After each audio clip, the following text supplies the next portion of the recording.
Well, first of all, I'll play you this. This came in this morning for Gary's answering machine. Gary, it's Artie. Hey, man, I promise on the grave of my father, I woke up sick as shit today. I'm not coming in. I can't come in. So, I don't know. I'm not on drugs. I promise you. I wish I was. Is this today? Yeah. I'm sick as a dog, brother. I feel terrible, so.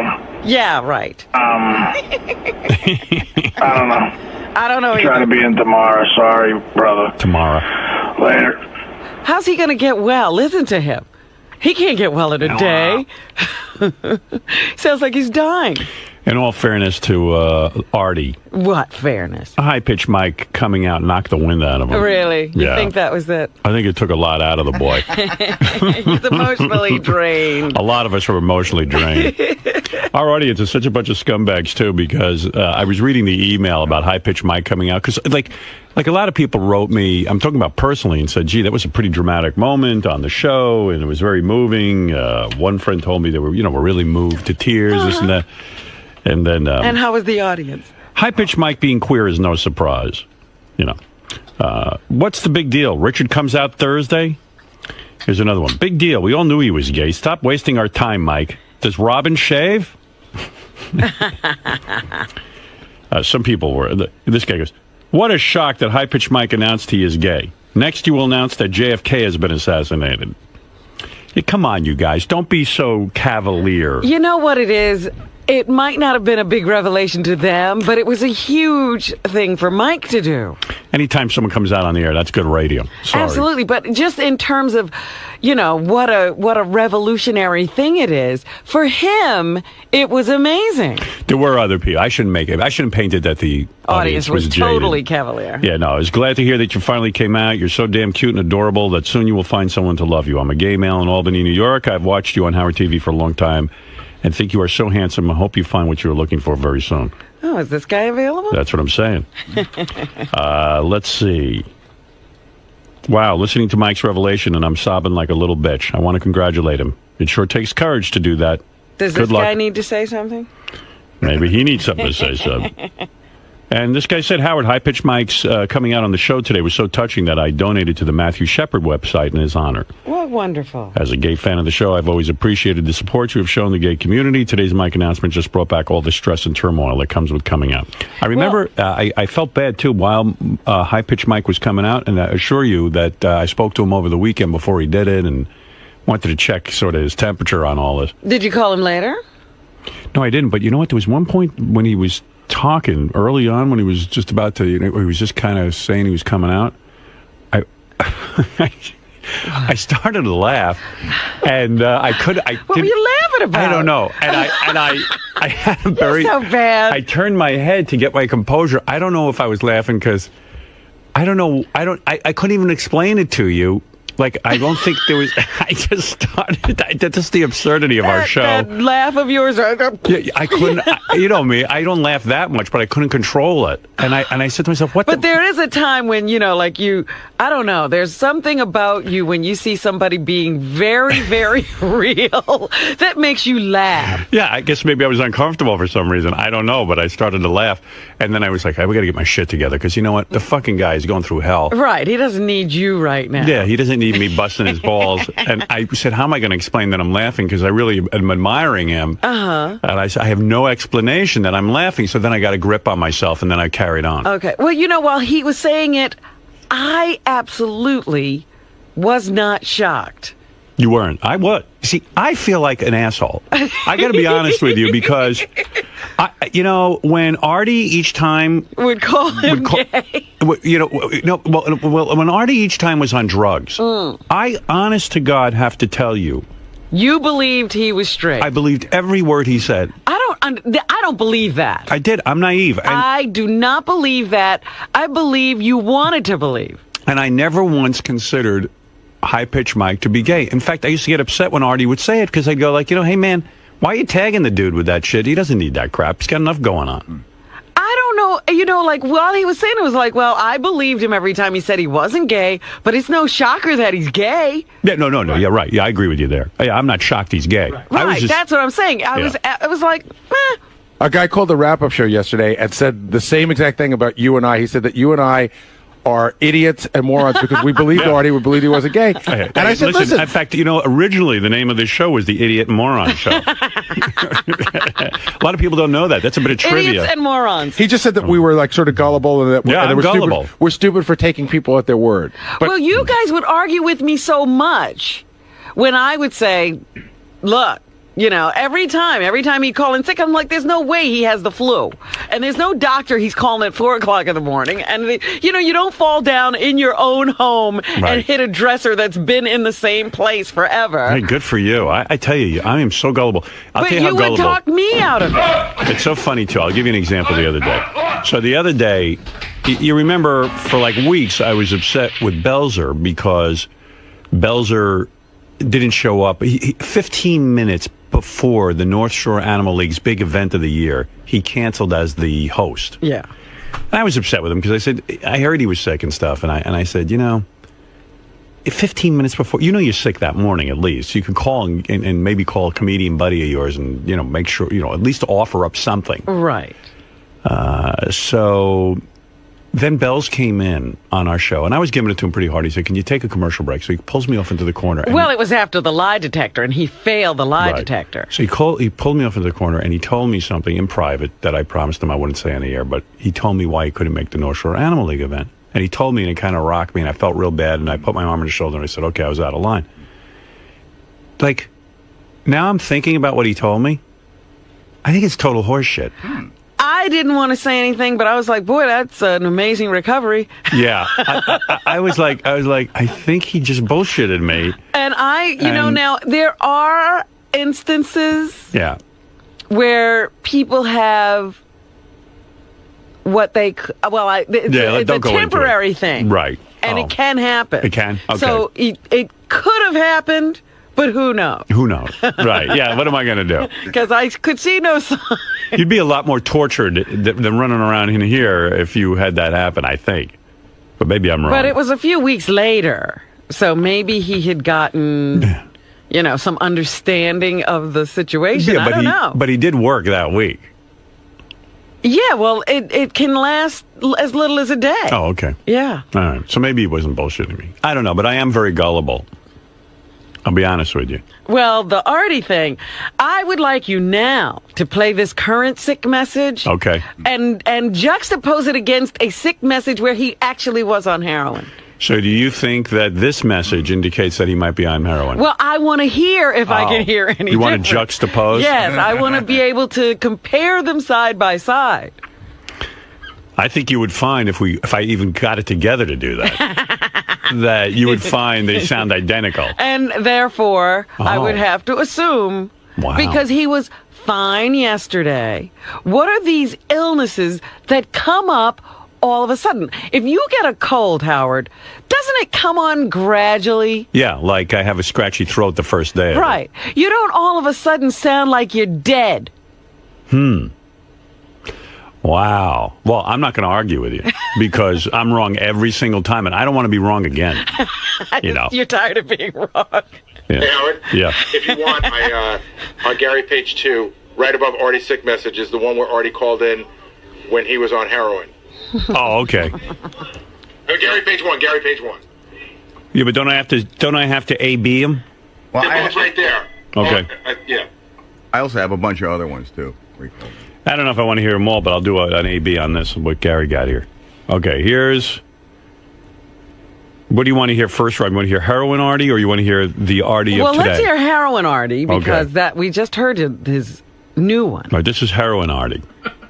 Yeah, it's Artie. Hey, man, I promise on the grave of my father, I will... Was that today? That's today. Oh, okay, sorry. Heroin Artie's from 526. Yeah, because these are just like not even identified. I have one that's even earlier than that. I got it under control, Fred. Right. Hold on. Gary, it's Artie giving you more ammunition. Christ. It's Thursday morning. I can't stop throwing up. I got some sort of stomach virus. It's killing me. I gotta go. I'm going to the doctor, so I'm not gonna be there today. So have a good time with this one. I'll probably be in tomorrow. I know I will be, no matter what, because it's better than dealing with this. So sorry, Gar. Later. Yeah. All right. Uh-oh. No, play the one from today. Gar, it's Artie. Hey, man, I promise on the grave of my father, I woke up sick as shit today. Even he doesn't believe it. It's even that same laugh. Yes. Yeah. So what are you saying? Well, let me finish it. Coming in. I can't come in. So, I don't know. I'm not on drugs. I promise you. I wish I was. I'm sick as a dog, brother. I feel terrible. See, when he says he's not on drugs, I believe him. Howard. I believe. Howard. Here I am again getting Listen suckered. to these two things. Okay. They're identical. So, I don't know. Trying to be in tomorrow. Sorry, brother. Later. They're the same. You got a point there. And, unfortunately... He did swear this time on the grave of his father. But that's exactly what a heroin addict would do. Well, what harm's it going to do on his father? But they like to pull out something you would swear they would never say. See, here I am again. I got it. This is you and I. This is deja vu. I know, because we have this same, and then you'll almost convince me that I'm crazy. The grave of my father thing, I believe him. Now, No. had he said his sister's health, His father's dead. then Not that maybe he he'd be doesn't sincere, care 'cause about he cares that. about his sister. But an addict will pull out the thing you wouldn't believe they would All right. never lie Tomorrow, about. if he comes in, if I say to him, Artie, swear on the life of your sister you're not on anything, including cough syrup. He's an addict. He will. He will swear on it? Yeah. Wow. You think? Absolutely. No, not his sister. I don't think he would do that. He's an addict. We like to think of Artie as Artie, but Artie's an addict. Oh. See, I'm so gullible. So You can't believe anything an addict says.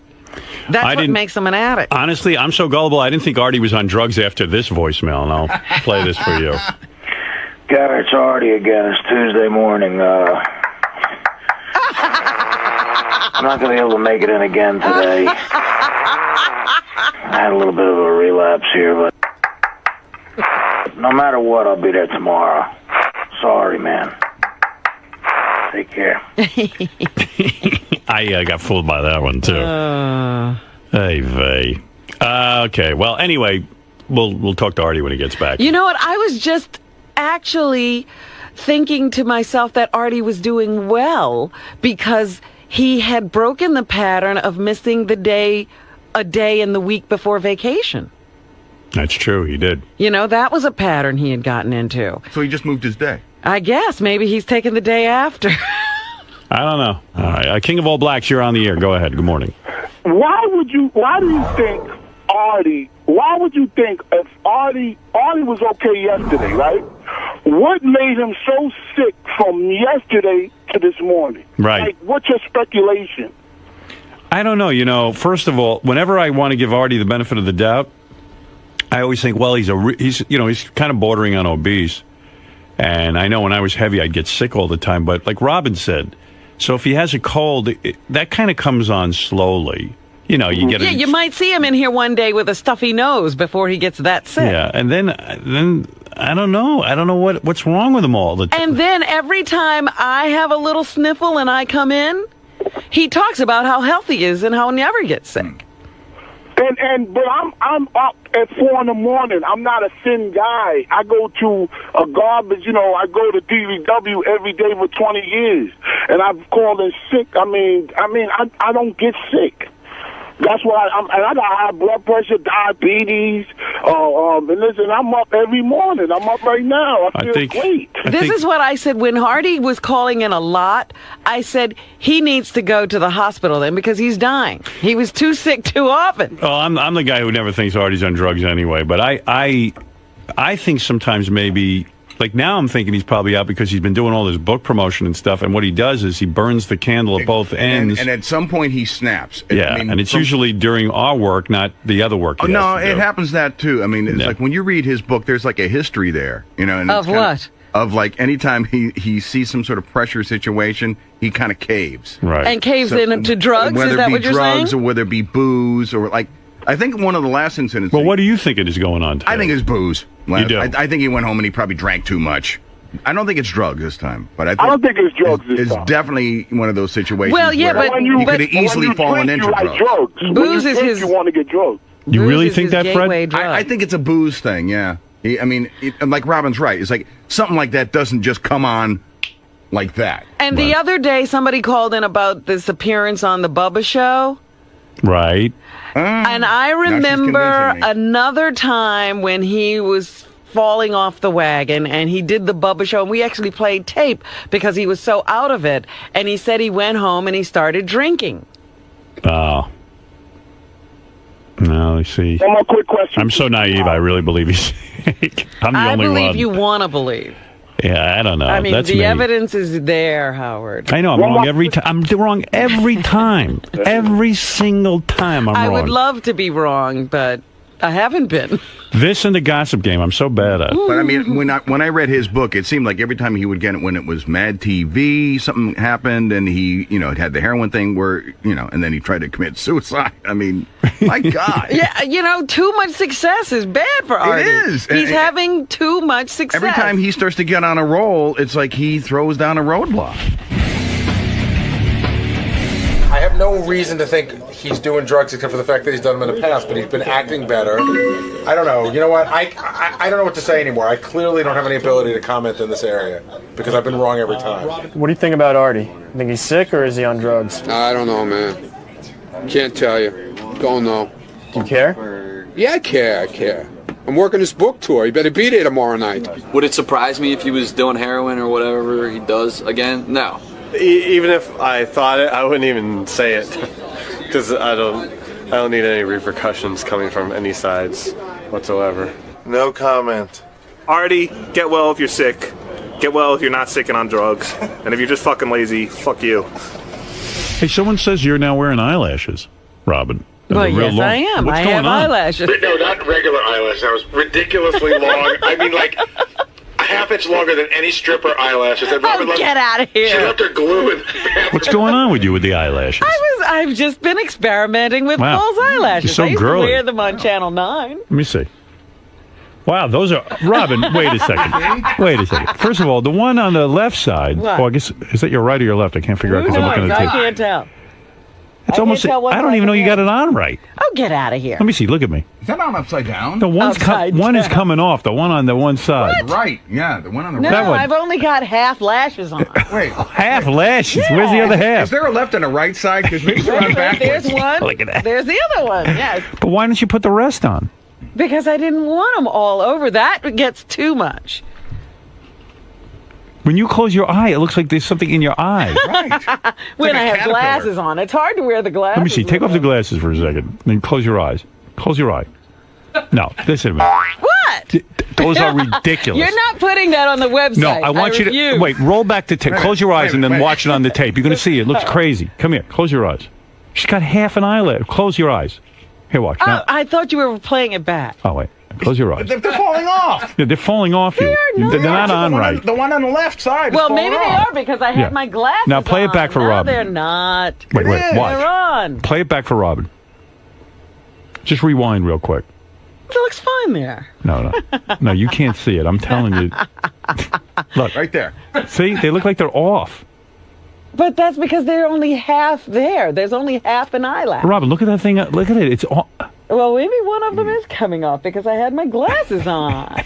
When did you start that one getting... is coming they're probably off. so long that they're probably hitting the front It's of the hitting the glasses. No, You've got a pretty it's not. face. You don't need eyelashes. No.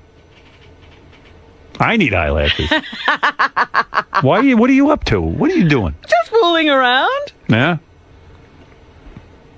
You might have too much free time all of a sudden. I wish I had some free When time. do you apply those? Over here? Yeah. How do you get them on?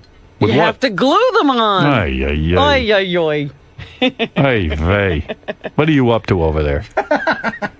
Being a girl. Yeah, look at you getting into it. You know, they look so good when the makeup artists do it. Yeah.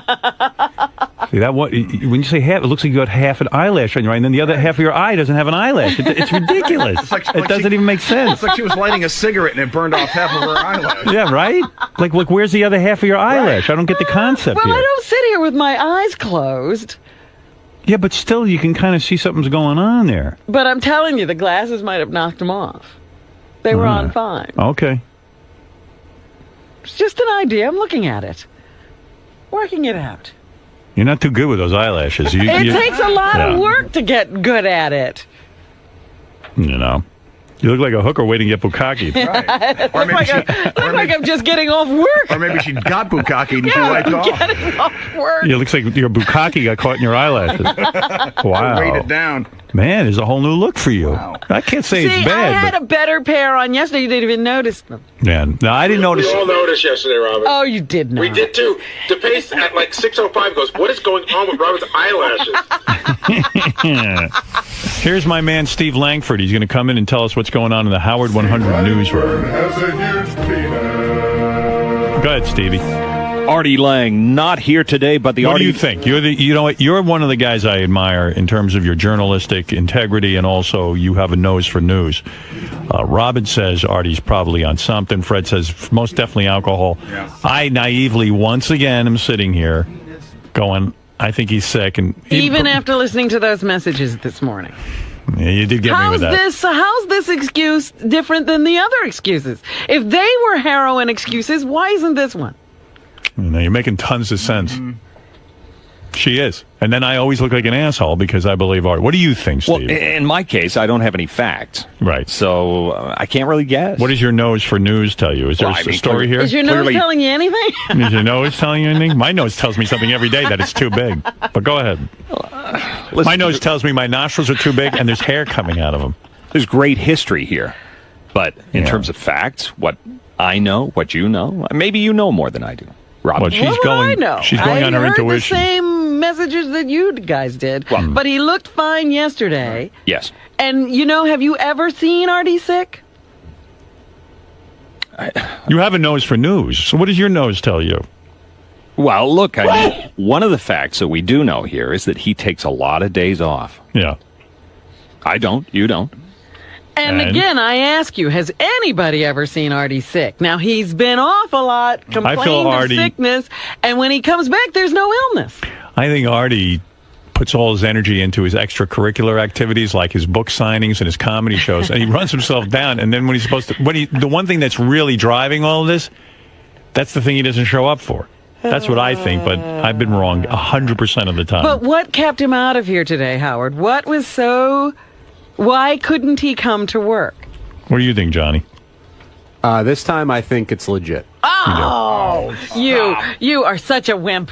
Well, why are you laughing, Steve? You didn't even offer an opinion. Because it just seemed like a vanilla response, with all due respect. I agree with John. I think it is legit. And I've been wrong every time. And John's been wrong every time. No, I haven't said it. I haven't said it every time. I listened to the wrap-up show. No, when we talked about it here before, when I did my preview, I said one time I thought he was using, but this time I think it's legit. Why this time? I think he's been in better shape lately. He's exhausted from the book thing. I think he just... When did he get sick? It came over him like that. John from Trenton, what do you think? Hey, I gotta tell you, I'd be willing to bet a whole paycheck that Artie's taking the new concoction called pancakes and syrup. Have you heard about it? No, what's that? It's Hycamine and Vicodin at the same time. It's literally. You think he's back? You think he's back using? Absolutely. When I heard the tape this morning and I heard the little giggle when he was calling out, my buddy's going through the same thing, and he gives me the same giggle. And it is the same. It's a tell. And it's the same giggle he used on the other one. Absolutely. We played him side by side. That was true. It's a complete tell, Howard. The giggle, it's such a new thing that he thinks nobody knows about it, and he thinks he's getting over, and he can lie about this because it's now a legal high. This is a legal high that's very like heroin that he's doing. Well, I don't know what he's doing. Thank you, John. Something. And let's get over. Is it better without the eyelashes? Let's see. Yeah. I mean, you look pretty. You're looking good these days. You don't need eyelashes. Enough with that. Let me see. Oh, now I can see on the camera. I see what you're going for, but you look good. You don't need that. What was I going for? You got going nice teeth. Your lips what and have my teeth are teeth nice. got to do with it? Well, because I'm looking at that. I ain't looking at the eyebrows. And the eyelashes or whatever the hell those things are. Except you two big cockroaches crawling across your eyes. You don't need it. Maybe they were too big. You have a natural beauty. You don't need that crap. All right. She's in full manhunt, I think. Oh, here we go. With those eyelashes. Oh, yeah. Here we go. No guy's looking at your eyelashes, trust me. I want to bat my eyes. Guy wants to bang you. Pull up that dress, you'll get plenty of guys. You don't need an eyelash. Drop the top. Drop the top. Is that your advice, Fred? That's the advice. That's No. what you're going to tell your daughter? That's exactly what I'm going to tell her. He's already told her. Sure. Really? Yeah. Nobody's picking her up on that. Fred knows about women. Exactly. Yeah, let's see. There you are with your eyelashes. And let's see you without. That's weird. Well, first of all, those are half an eyelash. I don't I even know, get they what were you half. I have no idea what you were going for there. I mean, that's ridiculous. She put on fake eyelashes, but on half her eye. Yeah, it looks like one of those like a transparency that you're putting over a picture to like like the little mustache, the fake mustache and the eyebrow. Where is it? I want to put that on make a Hitler mustache. Achtung. Thank you. Robin. Yes. So you said before that you were going for a new look. Yes. Your eyelashes. How come? Is it the new guy? What new guy? The young was it Mark? Will you stop? What's the reason behind it? I have to be on TV. And so you're always looking for something to sort of perk up your look, change what you do. Okay, fair enough. Now, I've noticed you've taken them off since. Well, they obviously weren't working today. Nobody told me yesterday.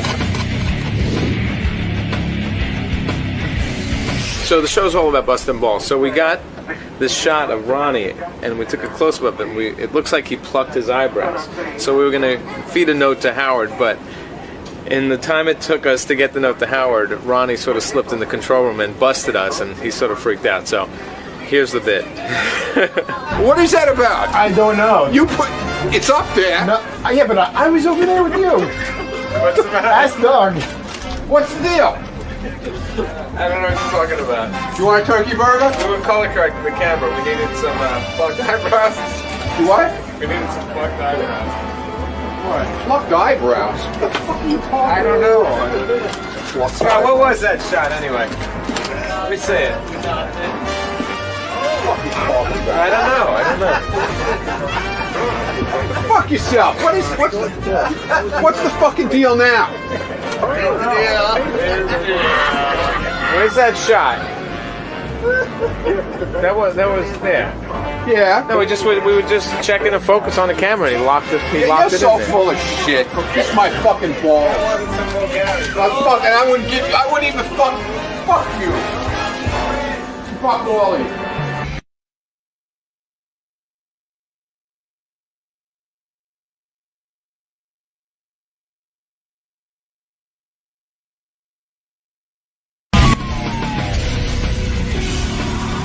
All right, someone's going to come in and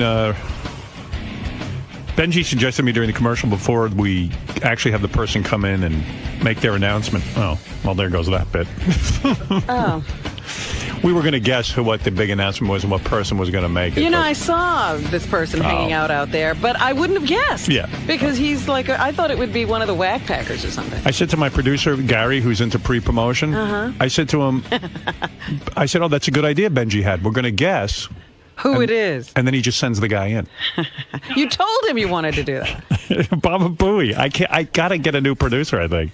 No. I think he can't handle the success. I think he's carried away with himself like the Giants. He's handled it for years. Dude, I didn't send him in. He just walked in. Well, don't you hold people back? Dude, he's not supposed to go in until... No, this is something he did on his own. Why'd you come in on your own? My fault, because I heard you say it's time to do the announcement. Oh, okay. My fault. I had nothing to do with this. But Gary, you watch the door. Just say, don't go into. Howard, he wasn't even in the hallway. But say, Benji and them are going to all guess who's coming in. But he's not. Nobody's supposed to go in without asking me. I can't control that. But you walk out, you go, hey, the guys just thought of something. He wasn't even there. Well, he was in your office. How could I talk to no one? He was not in my office. Where was he? I was in Scott's office. It's my fault. Don't this one time. Don't yell at Gary. But you know what I would do? Here's what I would do. I'd say, hey, the guys just came up with an idea. Let me make sure. Dude, he wasn't. Let me make sure that it doesn't get sabotaged. He wasn't standing there, and he was supposed to be waiting to be sent in. Yeah, I hear what you're saying, but I disagree with you. In hindsight. No, I'm not. Yes, you are. I'm a neurotic. When someone says, hey, there's a good idea, I'm going to make sure the guy doesn't get in until we... That's all right. It's okay, Gary. You're right. You did the pre-promotion. You saved the bid anyway. So, thanks. Fuck off.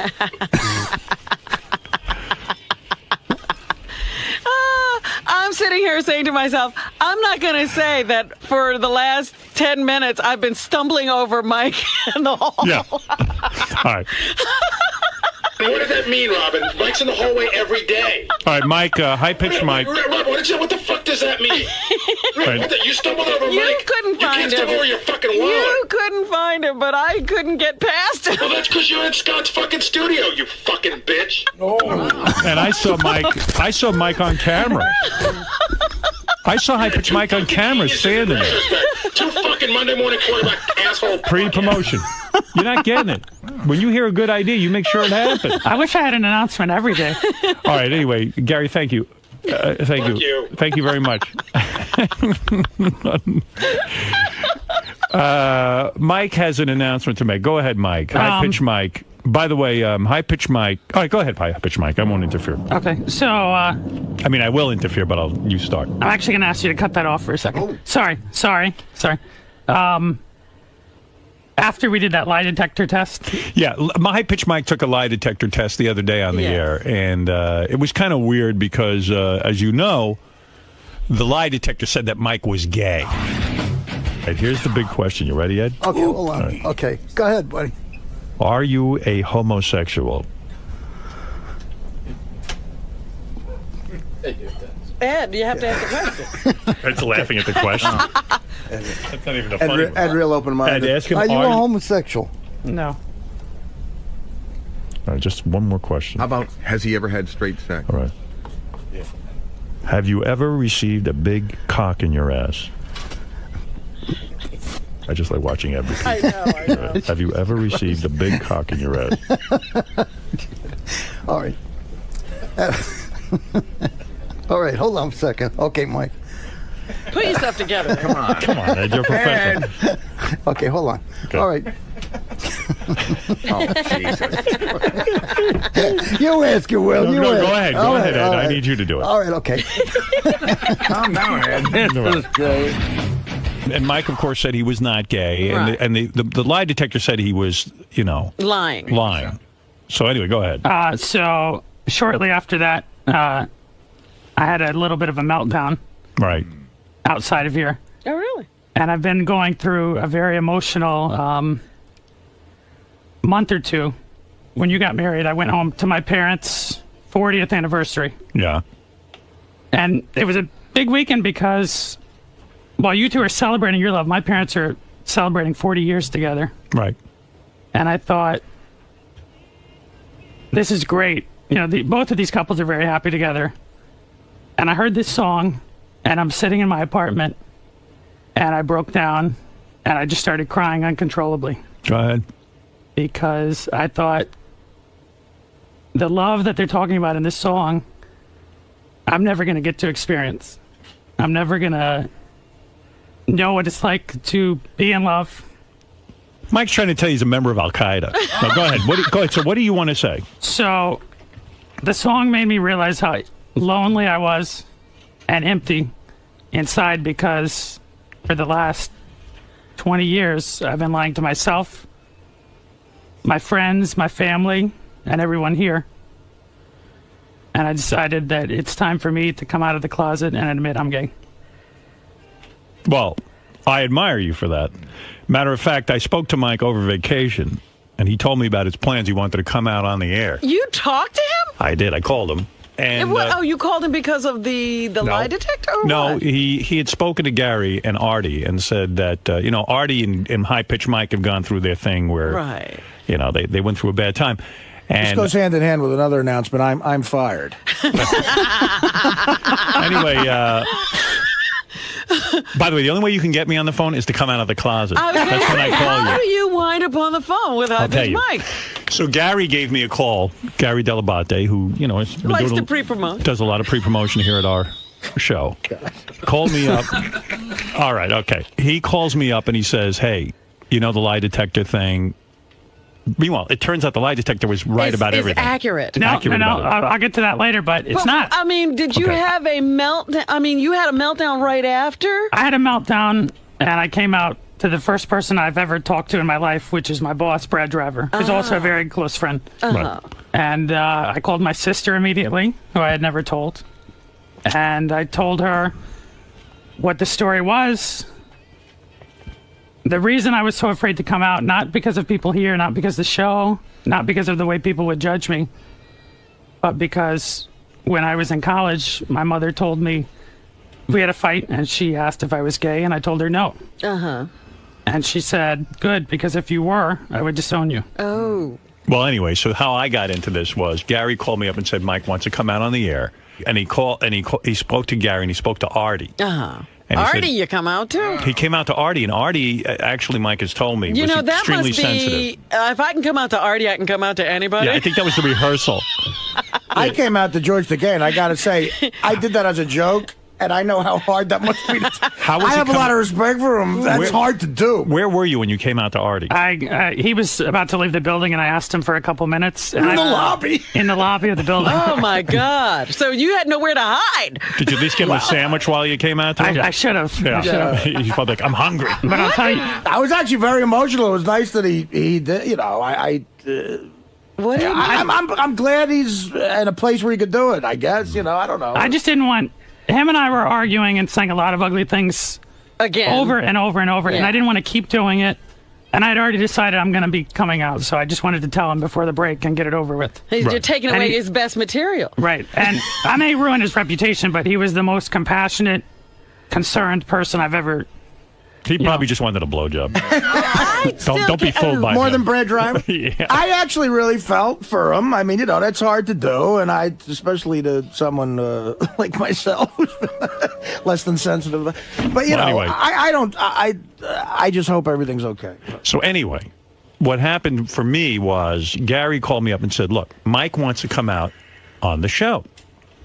I said, okay. And you know me, that's always good radio. Of course. I said, look, but the thing is, Gary told me the story about Mike's mom. Ah. All right. And I said to Gary, I think I should speak to Mike because he was not going to come out to his mother. He was going to do it here on the air. Right. And because she said that she would disown him and stuff. And his attitude was, according to Gary, that Mike was feeling, well, you know what, his mother doesn't listen to the show anyway, and she won't find out about it. So I said to myself, I'm going to write Mike a note and say, can I call you? Because while I would love for him to come out on the air if that's what he's comfortable with, I said I thought that before he did that, he should come out to his mother Right. and his father on the phone. Or because they live Somewhere, far away. somehow, well, personally. they live far away. Yeah. So that's what I was concerned about. So I called up Mike and I said, Mike, let me just give you my thought on this. That while I think it's great you want to come out on the air, I said, I don't want you to do anything that's going to cause stress in your life. And one of the things that might is if your mother hears about it. Because even if Third she, hand, yeah. even though she doesn't listen to the show, someone's going to call. And he said, stop right there. He goes, as it turns out, I came out to my mother. Ah. And he had done that already, and which was his biggest fear because his mother said she would disown him. And Mike, tell everyone what happened when you came out to your mother. Sunday, November 23rd, a date I'll never forget. I made the hardest phone call of my life. I called my mother and we had our normal, how was your week conversation. And then I told her that when I was in school, she said something that has destroyed me for the last decade of my life. And I told her what she had said, that she disowned me. And she didn't remember saying it. But she said, yeah, I would disown you. She said it again. She said it again. She reiterated it. Oh. So then what'd you do? And I just started sobbing and crying. And I was afraid that I was going to lose her forever. That was the end of it. And I couldn't believe what I was hearing. It was surreal. Hey, you hadn't told her yet, right? I told her the quote that you disowned me if you were gay. Right. But she said, I would disown you, and you haven't even approached What she said, is that what you're trying to tell me? And I said, yes. Uh-huh. And? And there was anger, and I think disappointment. And I said I didn't choose to be this way. Nobody chooses to be treated like a second-class citizen or wants to be shunned by their family. And I just kept crying and crying and crying. And I was about ready to hang up the phone. I told her, if this is what you want, then consider this our last call. I said, I love you, but I don't want to be like this. I don't want to lose you. But if I'm a disappointment to you, then consider that this our last call. And I waited and waited, and I was about to hang up the phone. And she said, I love you. I just want you to be happy. Wow. No matter what makes you happy, as long as you're happy. I want you to be happy in your life, no matter what that means. Right. And she said, I love you more than life itself. Oh. Good woman. All right, so she came around. She came around very quickly. And your father was okay with it? I told my father had a brother who died of AIDS many years ago. So I was never very concerned about his reaction. It was more your mother. It's more I thought you'd lose your mother forever. Right, that's what Mike said to me when we were having our conversation, which was surprising. He said that he hadn't felt, told his parents yet. Well, he said that his mother might have a problem with it because of what she said, but then he said something that I thought was a good surprise to me, that he thought his father would be compassionate about it. And your brother, you have two brothers? Two sisters. And both of them would be fine. Both of them were. So I said, at least you have the numbers, and maybe they could work on her if that happens. But, I guess that doesn't have to happen, which is great. As anyone knows, you were very brave because no one wants to lose their mother, and you know what, you've been living a secret life, and I told you this on the phone, and I'll tell it to you on the air. I'm very proud of you. I'm very happy for you because now you can live an open, has authentic life. Has he really been living a secret life, or has he not been living his life? Yeah, have you been with any guys at all? My mother's going to hear this show. Right. She wants to hear the show, so I'm going to make sure she does. Yeah, I have been in the past with guys. Right. I don't want to get too explicit, or I know how this show can get. Yeah, we want to know if you had it in the ass. But I will tell you about the lie detector. When the guy said, "Are you a virgin?" Mm-hmm. I said no, and he said I was a virgin. Right. Completely wrong. So that lie detector doesn't mean shit. That's true. Are you a virgin? Hold on. Are you a virgin? No. All right. He is not. All right. The third question was, are you a virgin? What did he pass or fail? He told me no, but what'd you tell me? No. No, he said yes. Oh, no, he yes. said no. No, he said he no. said no. No, he said no, but he was lying. No. I said I'm not a virgin, Right. and it says what? Yeah, it says you're lying. It says you're lying about that. Right. Didn't the thing also say Ralph is gay? It did say that, yes. All right. Does Ralph have an announcement? No, he has no announcement. Ralph, I didn't see Ralph in the hall. So have you ever been with a woman, or women just disgusting? Maybe that's what he maybe that's what he meant by losing your virginity. Yeah, haven't you lied to us and told us you were with women? I did. Uh-huh. So how old were you when you realized, hey, I'm gay? Sixth grade, so about 11 or 12. And that's why I tell you, a lot of religious people, a lot of people that are anti-gay, think, oh, you choose to be gay. No, you don't. Right. And are you? So when did you act on it? When you say act, what do you mean? When did you get? When did you start blowing dudes and stuff? When was your first date? Around college. Around college. So you hadn't acted on it until college. Right. So you must have been going nuts. Most kids don't act on things during high school, straight or gay. But maybe some do. No, I did. Sarah Palin's kid, maybe. But excuse me, I did. Well, a lot of kids start acting on things in high school. Right. Like they're having dates. I blew a guy in high school. They're going to at least I let a guy second blow and me. third base. That was me. Oh wow. Anyway, so you're saying, okay, so you experienced it, but didn't you tell me that even for like the last 10 years, you haven't even acted on this because you've just been so ashamed? I haven't been dating actively because I thought, where would any relationship go if I could never move in with somebody or have my parents visit and wonder who this... I have a guy roommate. Right. But we're friends. Right. Yeah, your guy roommate has a kid. Girlfriend. Yeah, I mean, yeah. So, I mean, they know him and... Did he know you were gay? No. Are you in love with him? Or is that what you're saying? No. My best friend of 20 years back in Texas didn't know. Right. My best friend here didn't know. My college roommates didn't know. So no one knew, really? No one knew. Well, Artie seemed to know. Well, wait a minute. So when you showed up in Disney World on I need to clear this real quick. Right. Because there's a lot of myths floating out around there. Right. I explained this 2 years ago. When I went to Disney World, the day I left Orlando was the day that gay week started. Right. Artie's created the myth that I had a red shirt on. I've shown you photos, Howard, of me at Disney World. I never had a red shirt. But you were there for gay week. No, if I was there for gay week, I would have been there for gay week. I wouldn't have flown out of town the day it started. I see. All right. So that was... And plus, the people that go to that kind of thing are extremely flamboyant. Yeah, but you must have been very jealous of anyone who could live an open lifestyle. And sure. Yeah. But I don't want to be wearing a red shirt, flamboyant, and listening. Don't you feel great now, though? Do you feel different today coming to work? I feel absolutely different. Yeah. I feel my mother told me last night when I told her I was coming in to do this. She said I'm proud of you, and I think what you're about to do is going to affect other people. That's what I was thinking, that you're coming out and showing how difficult a thing this was for you is going to make it maybe easier for people in their own lives. If I could pay tribute to her real quick, she sent me an email the day after I told her, and I just want to read you a couple lines from it. All right, go ahead.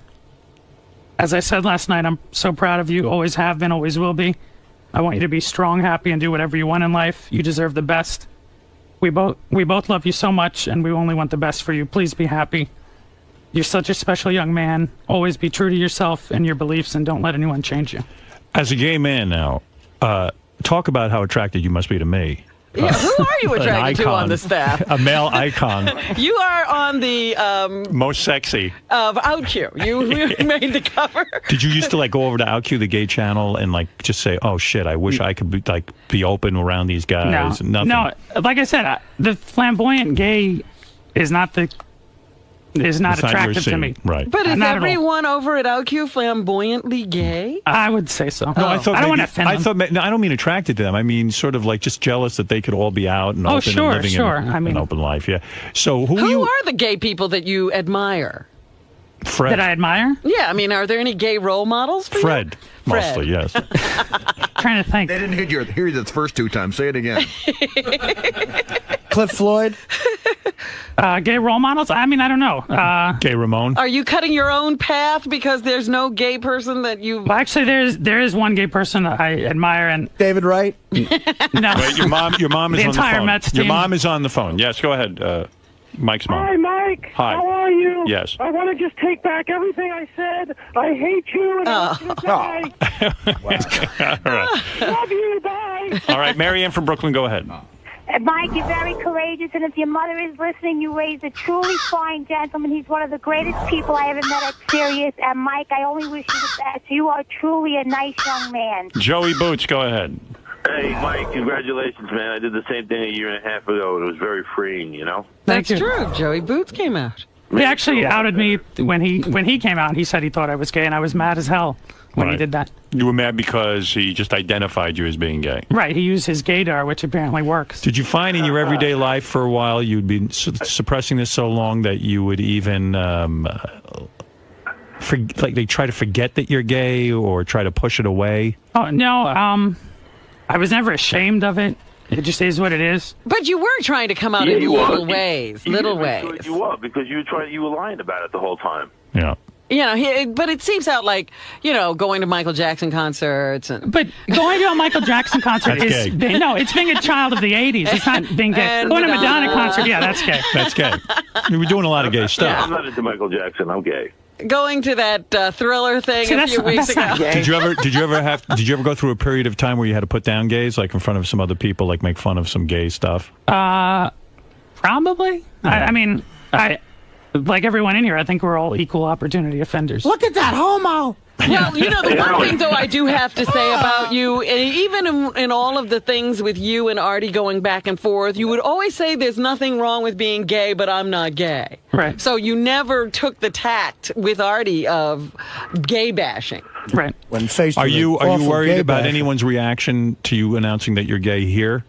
The only people I worried about were my mother and my father. And my best friend left me a message that said, anyone that doesn't accept you, fuck them. Right.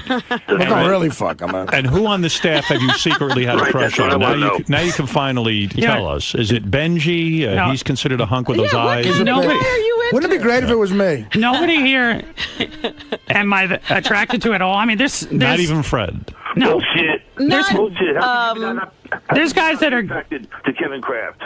Are you attracted no. to Kevin Kraft? He looks like he's young enough to be my son. No. That's what I like. No. Well, that's what you like. That's not what I like. Oh my God, listen to this crazy gay guy on the line. It sounds like you're into twinks. There's Joey, nobody back here I'm attracted to. There is one person. Not Jared? On the music channels. that you are attracted to. Who is gay or not gay? Pat St. John? No, you don't say any names. But No, never. do you know if he's gay or not? I'm 99% sure. Right. So now that you're openly gay, he can probably approach you, this guy. Well, you know, it's funny. A few weeks ago, they announced they canceled the Sirius Christmas party. Right. And I was mad as hell, and I came in that morning cursing, and I was like, why can't we have a fucking Christmas party? And then I started putting two and two together and realizing the reason I was mad is because I was hoping to approach that person. And Oh, at the Christmas party. You know, By the way, I just want to say, if anybody's gay that knows High Pitch Mike, he's ready for action now. Howard, what are you open to? A bottom, top? What do you into? come on. You My don't wanna- parents will listen to this. No. Well, who do Cut it out. you, again, who do you like out there who's famous so we know what your type is? Probably me. Are you talking gay celebrities or No, anybody, you know. Any celebrity. Brad Pitt. Trying to think. Tom Cruise. Javier Travolta. Bardem. Ozzy Osbourne. I can't think of anyone looks-wise. I just don't like... Matthew Broderick used to be a big turn No, I just don't like... Plexico Burris. I just have no interest in like flamboyantly gay... John Travolta. Men at all. Hey, John Travolta. Do you peruse Craigslist? No. You got to use that to get some ass, man. Howard, you and I are two different people. Howard, Hey, Joey, today why of didn't you two guys get it on? No. That Joey's not his He's not type. my type. I'm friendly with Mike. I like Mike a Yeah, lot. but- Joey's a good guy, but nothing. Howard, it's a day of unbelievable surprises. Mike has come out, and I heard Steve Langford's going to announce that the sky is blue. Benji's going to announce he's overweight. My Artie's jokes won't stop anytime soon. Benji just announced he's overweight. Anybody who cared. Can I? Me too. Yeah. Can I announce two more real quick All right. things? As long as we're announcing stuff, go ahead. After coming out to Artie, I told him that I was hoping we could do whatever we could to fix the Lifebeat situation, because when I came in here and fought with Artie so many times, my goal was to get Artie as angry as possible because of all those things he said to me. Right. And he came out with a rant that we know pretty much lost the cupcake charity. And, well, I feel as responsible as... Did you show Artie that letter you wrote to them? I haven't shown it to him, but I wrote a letter I to read the it. director of Lifebeat. Right. And, Artie was just trying to get him to come out. right. And I told him, I said I would do whatever I could, and hopefully Artie will as well, to resolve that. I don't know why Benji's I don't know laughing. what to do. I don't know. I mean, Artie's very hurt that Well, they based won't on what take they know his now, money. hopefully they can reconsider. I don't know what they've been doing Why with are the you money. laughing, They're still Benji? selling it. Benji, why are you laughing? Mike's Benji, trying how to dare get you. him his cupcake back. What's wrong, Benj? Because does Artie really want to plead to them to take him back? No, High Pitch Mike is pleading with them. Not, Mike, not, well, and I'm willing to. I don't know what they've been doing with the money. They keep selling that cupcake. all right. But the let's real thing is, the two of us put Gary in a very awkward position, and I felt horrible for that. And I also respect all the work they do. Russell, go ahead in Plainfield, New Jersey. Oh my God! I cannot. I've been such a fan of you and everyone for so long, and this. I got to tell you, this show's been awesome today, Mike. Hey, you know what, Mike? It's great what you're doing. I came out maybe 15 years ago, and I mean, I have a great life now, and I have a great partner, but you know, I mean, shit.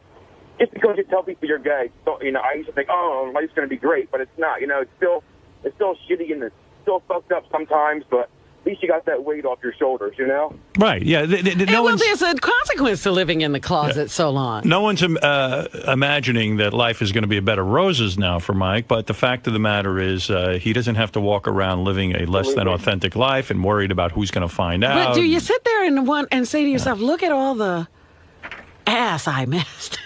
Well, maybe. Well, let me ask you this: was there anything in your apartment that would lead people to think you're gay, and was that the reason you didn't want Steve Langford in there? No, that was just an issue of privacy. Just like Howard didn't want him in his house when they did that ISDN test show. I'm just curious. No, it's just there's a certain line you have to draw. What do you think? It was like a big Liza Minnelli poster or something? I don't know. Whatever. I'm not a Liza Minnelli fan. I don't like Barbra Streisand. Right. Well, Langford would look at every detail and probably. That's the thing. I don't need him opening every drawer and. Oh, okay. What is this inspecting my gay prescriptions. magazine I found? Yeah. Do you have gay porn?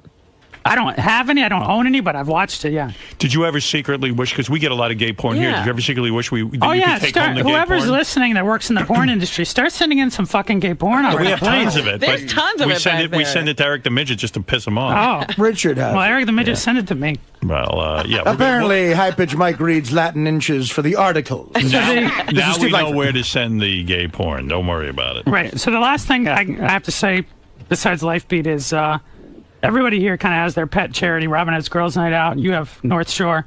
Gary has Lifebeat. And I decided today is the day that I wanted to endorse a charity that means a lot to me. The New York Mets?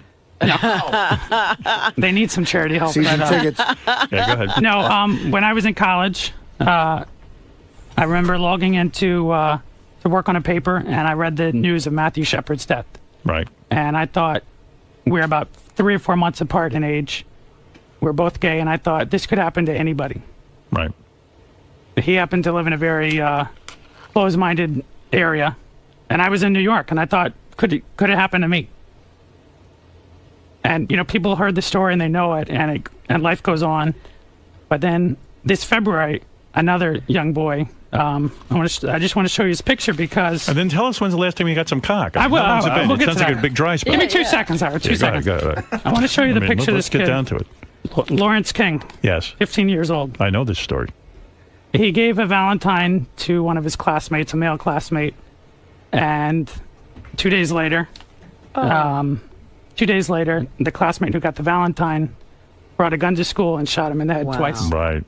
Terrible story. And that's 10 years later. And I'm thinking, this never is going to end. People are going to continue to hate and continue to judge people based on their own fears. And so starting today, I wrote to the director of the Matthew Shepard Foundation, and I told him whatever I can do, anything I can do. Right. I want to be a part of this group. And did he say, who are you? He said, yeah, how about get some money? They want money. What do want they cash. do? What does the Matthew Shepard Foundation do exactly? Initially, his mother, Judy Shepard, wanted to open homes for gay youth, where when they're rejected by their parents, where they could move. And see, that's a good. That's You've good. lived a closeted life, and you've lived in fear, and that makes a perfect sense to me that you would start doing something like that. Like I love Lifebeat; they do very admirable work. Right. But this organization as well touches you.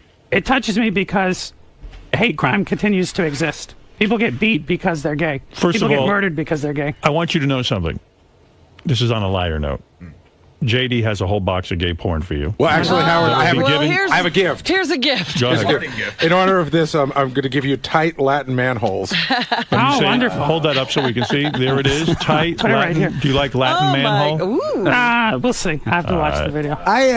Also, our coming out welcome wagon will be meeting you at the door. That's right. What is that? Yeah.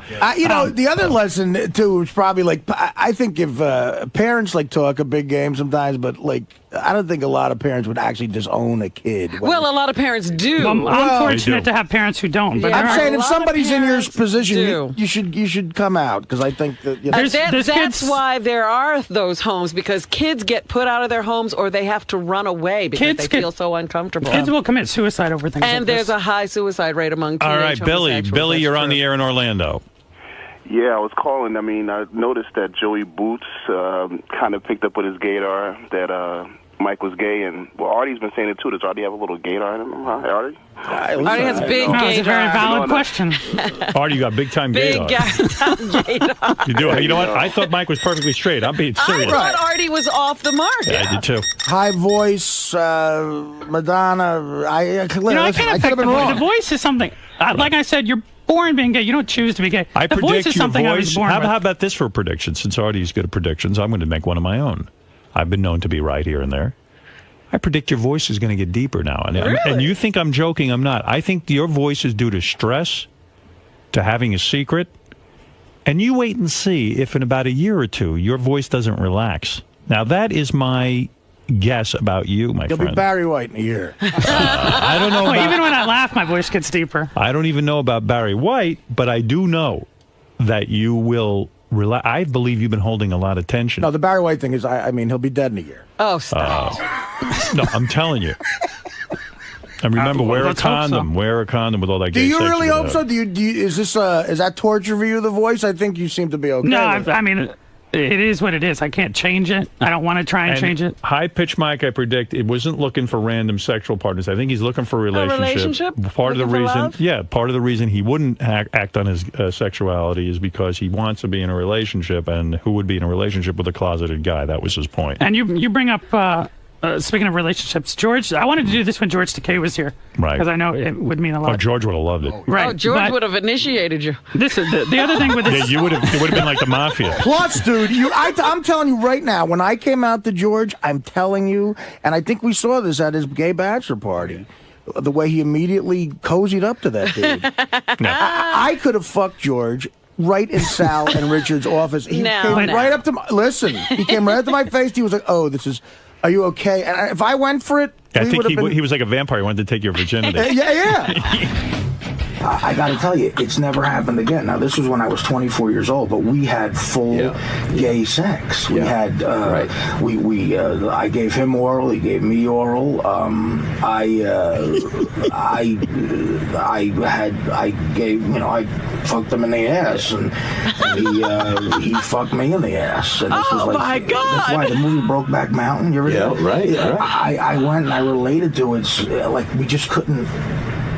We couldn't help each other. I love you too, George. Thank you so much. Thank you. You're an extraordinary man. No, I know. You're an extraordinary man. Have you shared this with me? Yeah. You know that would have been the greatest bit in history if you ended up blowing like George Takei. If you had been able to maintain that, guys. Howard, if I let him blow me, would you say I'm the funniest guy ever lived? You would be the funniest guy in America. The greatest comedian in the world. I'll tell you. George, I'm gay. Now, whoa. I felt so bad because that's why, remember I called you that afternoon and said, Howard, of all the awful things, he was so compassionate. The high-pitched voice is often a result of psychological trauma. And really? I suggest that Mike has been psychologically traumatized. Has he not had this voice all his life? Yeah. Well, let me tell you something. When you have to live with this, in puberty, it should have gotten deeper. I am telling you, he holds on to stress. And everyone holds on to stress in different places. I know this. Even when I was an announcer, when I first started out, I was so stressed out. My voice was up like that. Yeah, everybody talks about your voice. And I'm telling you, you wait and see, Mike. I hope you're right. I think there's going to be changes in you that we haven't even begun to imagine. Usually you're right with your predictions. I also predict tomorrow you'll be wearing a thong. No, what do you think of that? I'm not, say, that's the thing. I'm not going to change. I'm joking. I know, but I'm still mean. What do you mean? Because I hear this a lot from gay people. Even Joey Boots would say, I'm not into the flamboyant gay Because I think lifestyle. some people are very comfortable in being effeminate and I believe you will waving become a little bit more effeminate. I do believe that. Like I'm out. I'm not You'll necessarily see. proud. Right. Like you'll become very proud. Like are straight people proud? Well, are straight people proud? Like what's there to be proud of? It's I'm just proud. Every time I fuck a girl, I brag about it. like I'm proud to be part Puerto Rican. But I'm not. I'd be more proud to be gay. You're an asshole. Dominic Barber, go ahead real quick because we have a lot of agenda and I'm proud of Mike today. Yes. One an announcement, and then I want to just ask Artie something. After Mike came out, now do you feel any different about all the things you said and all the horrible things over the years? What, me, Dominic? Yeah, you. I told him. I said, yeah, if I knew he was gay, I would have never said all that shit. Yeah, Mike, you're incredible. Thank you. It really, you touched me today more probably than any conversation I've ever heard on the show. Thank you. And the thing about, real quick, the thing about Life Beat is they're judging from what they heard on the show and when we were at our worst, at our anger. But I saw a real Artie when I came out to him, and I hope they take that into consideration, and I hope we can fix whatever was ruined. Thank you, Mike. It's a character. I have an announcement. Leslie and I are divorced. It's all finished. 27 days. The papers were entered. Not that that's anything on the level of what you announced. Yeah, my 15 seconds is up. Yeah, really, Dominic. We're all finished. And on good terms, and we're still good friends. Yeah, we sure. are formally divorced. When Yeah, are you you're getting real good married again? friends. When's the wedding? You know what? I got a million questions for you, but this is High Pitch Mike's day. And I'll call tomorrow the next call tomorrow, and I tell you what, I'll have plenty of questions for you. All right. You want to be the avenger of truth, Mr. Stern? Yeah. I'll be the avenger. someday. Because I think the both of you need to really sit down with someone in a professional way and figure out what's going on. Well, you should have said that to them when they wanted to marry each other. No. Even if they're divorced, they should still sit Yeah, down. but didn't you know they were crazy when they got married? Yeah, I did say know that. who can get it done in 27 days. All right, you win. You win. Two divorce lawyers. You're incredibly together. Goodbye. Goodbye. Goodbye. Who can get it done? One You know, last thing. Mike can only come out once. Dominic can get divorced every year. Yeah, I mean, Yeah, like he that's the can keep third doing divorce, this. isn't it? Yeah. Come on. Mike, go ahead real quick in Louisville. Hey now. Hey now. Well, you know what today is. I'm a fag. What? Wah, I'm a fag. I'm prepared to deal with that. My God. All right. Do you Let's know go what to, today is? yeah. Mike, did you know it's World Today is World AIDS AIDS Day, right? Let's go to Joe in Tampa. Hey, Howard, I would just like to know, since Mike's being all honest today, what really did happen with that plasma TV that he won't let Steve Langford see? It's still in a box. Why? Waiting to move. Oh, you're moving, but you've had it for over a year. How many cars do you have? I drive them. No, I know, but they sit in a garage when they're not being driven. It's sitting in a box. Who All right, cares? that has nothing to do with being gay. Sell it. Gay Ramon, you're on the air.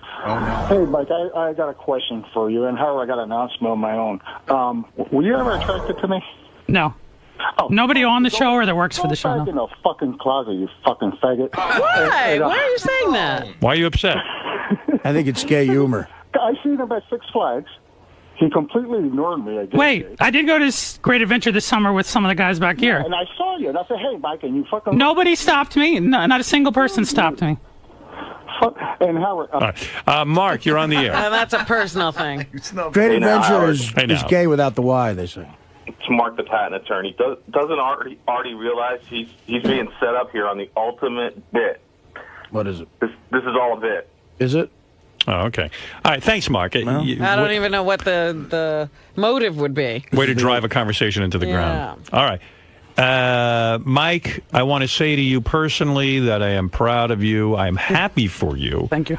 And I think you're a great guy, always have. The fact that you're gay, if you were straight, I wouldn't care either way. Do you think things will change here for you with your coworkers or the staff? No, and I don't... Everyone Fred here punched is him. Will Mike be using... you know what is true?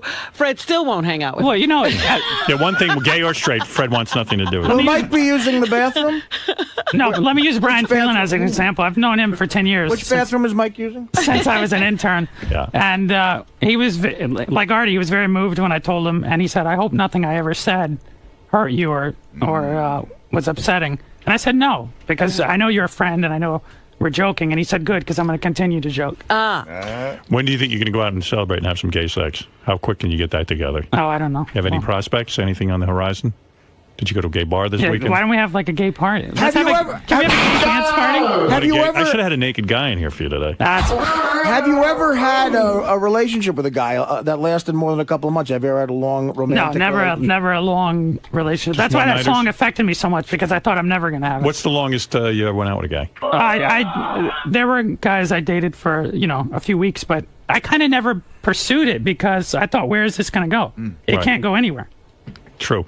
Well, I think your life's going to get better, and good for you. I think this is a big stress off your shoulders, and I'm glad. I want to say your mother handled herself very well. She used to be congratulated. I need to praise her and thank her, and that's good. How old are you, Mike? 31. I tell you, though, imagine it's a different world. Imagine if you would have had to come out like 25 years ago. You know, it's different. Yeah. Well, it's a little easier now, but not much. It's still, Plus, it's I mean, still then- not great. Well, look at all these stupid votes that are still Well, going and the on. thing is, she grew up in a bigoted area, and Who didn't? people are taught hate. So if she was taught to hate certain groups, or certain groups were less important, and she's moved on. Who she's else grown. does your mom hate besides gays? Oh, my mom doesn't hate anyone, but She shouldn't give up hating everything. My I'm grandfather saying, uses the N-word when he was alive. Your He used- grandfather hated everyone. Right. And the weird thing is, Hopefully, your mother still can hate other groups, just not gay. if you came out 25 years ago, Oh, can I introduce the audience to another gay guy, Richard Christie? Do you think that's he's who gay? I thought it was. Do you think he's gay? No, I've spent a lot of time with him and his girlfriend, and I can tell he's straight. But I question why he does some of these stunts, why he goes so far. Well, I was just coming in to say, in honor of Mike coming out of the closet and to celebrate, I'd love to show him my butthole. Go ahead, show it to him. Go ahead. He'd love to see it. Now, No, come on. You don't want to see. Why are you turning your back? No, this is ridiculous. You don't want to see it? Oh, Richard, Why? come on, Richard. This is your buddy. Put that away. Look, there it He's is. so stupid. Do you want any of that action? Not at all. Buddy. Nothing. He is so That's so stupid. generous of you. Richard,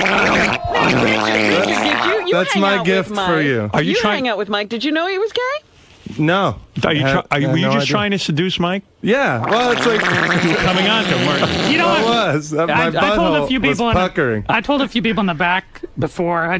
Is his asshole nice? I mean, who is no, he? let's Is move that on. Let's move on. attractive? No, Is it not at attractive? all. Not at all. It's Unattractive disgusting. Why is that disgusting? That's man It's ass. Richard. Come on. Yeah, but Richard's a handsome guy. He's got man ass. Look, I was right about Mike, right? Yeah. Richard is a gay. You're ready to use your gaydar again, are you? Richard's a fruit. So I told some people in the back office first because I didn't want to do it on air and then everyone think it's a bit or something. But seeing you know his what, asshole Richard's- did nothing for you. You know what Richard's first question for me was? What? Do you think Gary Delabate is attractive? Because Gary, Do you? Gary talks. I think that's a gay myth. Like, Gary's a great guy, a great friend, but like it doesn't do anything for me. Gary neither. thinks he's God's gift to gay men. He's always bragging about how gay guys think he's hot. Well, there you go. All right. Thanks, guys. And Mike, congratulations Thank you. on being so brave. And I've never asked for a plug on the show, and after today, I never will. But can I just plug the website of the Matthew Shepard Go ahead. Foundation? www.matthewshepard.org. .org. And All right. if you're gay and you need resources coming out, that's the place to go. Mike, tell Howard real quick about when you told JD. Oh, JD, I brought him in Richard's office, and I said, I have something I need to tell you real quick if you come in Richard's office.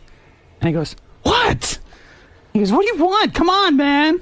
He's irritated. And I said, I need to tell you something very serious, and I don't want to. Well, he's got responsibilities, you know. He's Tell got to the watch. story He's got to 100 watch times. TV. He started laughing. I when had Mike to go. told him. I had to leave for Boston. Go ahead. So I dragged him into Richard's studio, and I told him, and he goes, sorry. Sorry. After I told him I could be disowned, he goes, sorry. Yeah.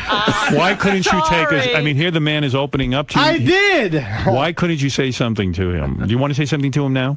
Fuck off. I'm Fuck glad you. you came Leave out. me alone. Happy and whatnot. No, say something to him. Say something. We couldn't hear it.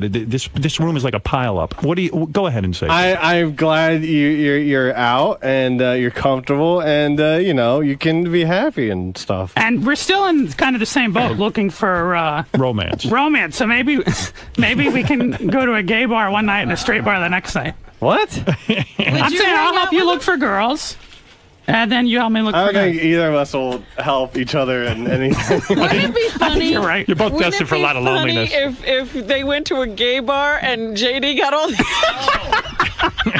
I think that'll happen. I got laid twice. JD's like, I got to work for the gay basher in Boston. Hey, JD, what'd you do over Thanksgiving? Did you go see your mom? No, I didn't. I went to Ohio and she wasn't able to make it. So what? What do you want me to do, dude? Whoa! Stop.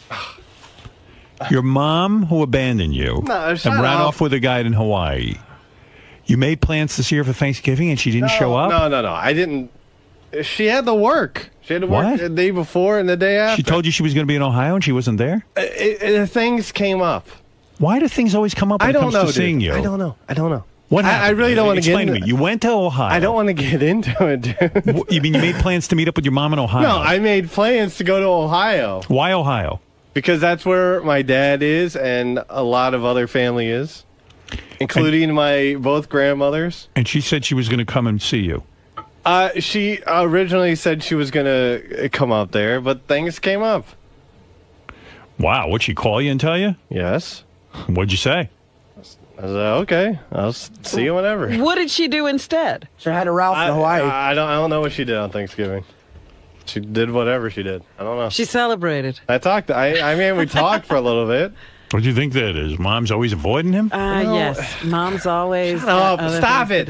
What do you mean, stop it? The irony I don't need kids were incidental. What you say, I get, and I don't need that getting. What? Oh, that was extraordinary.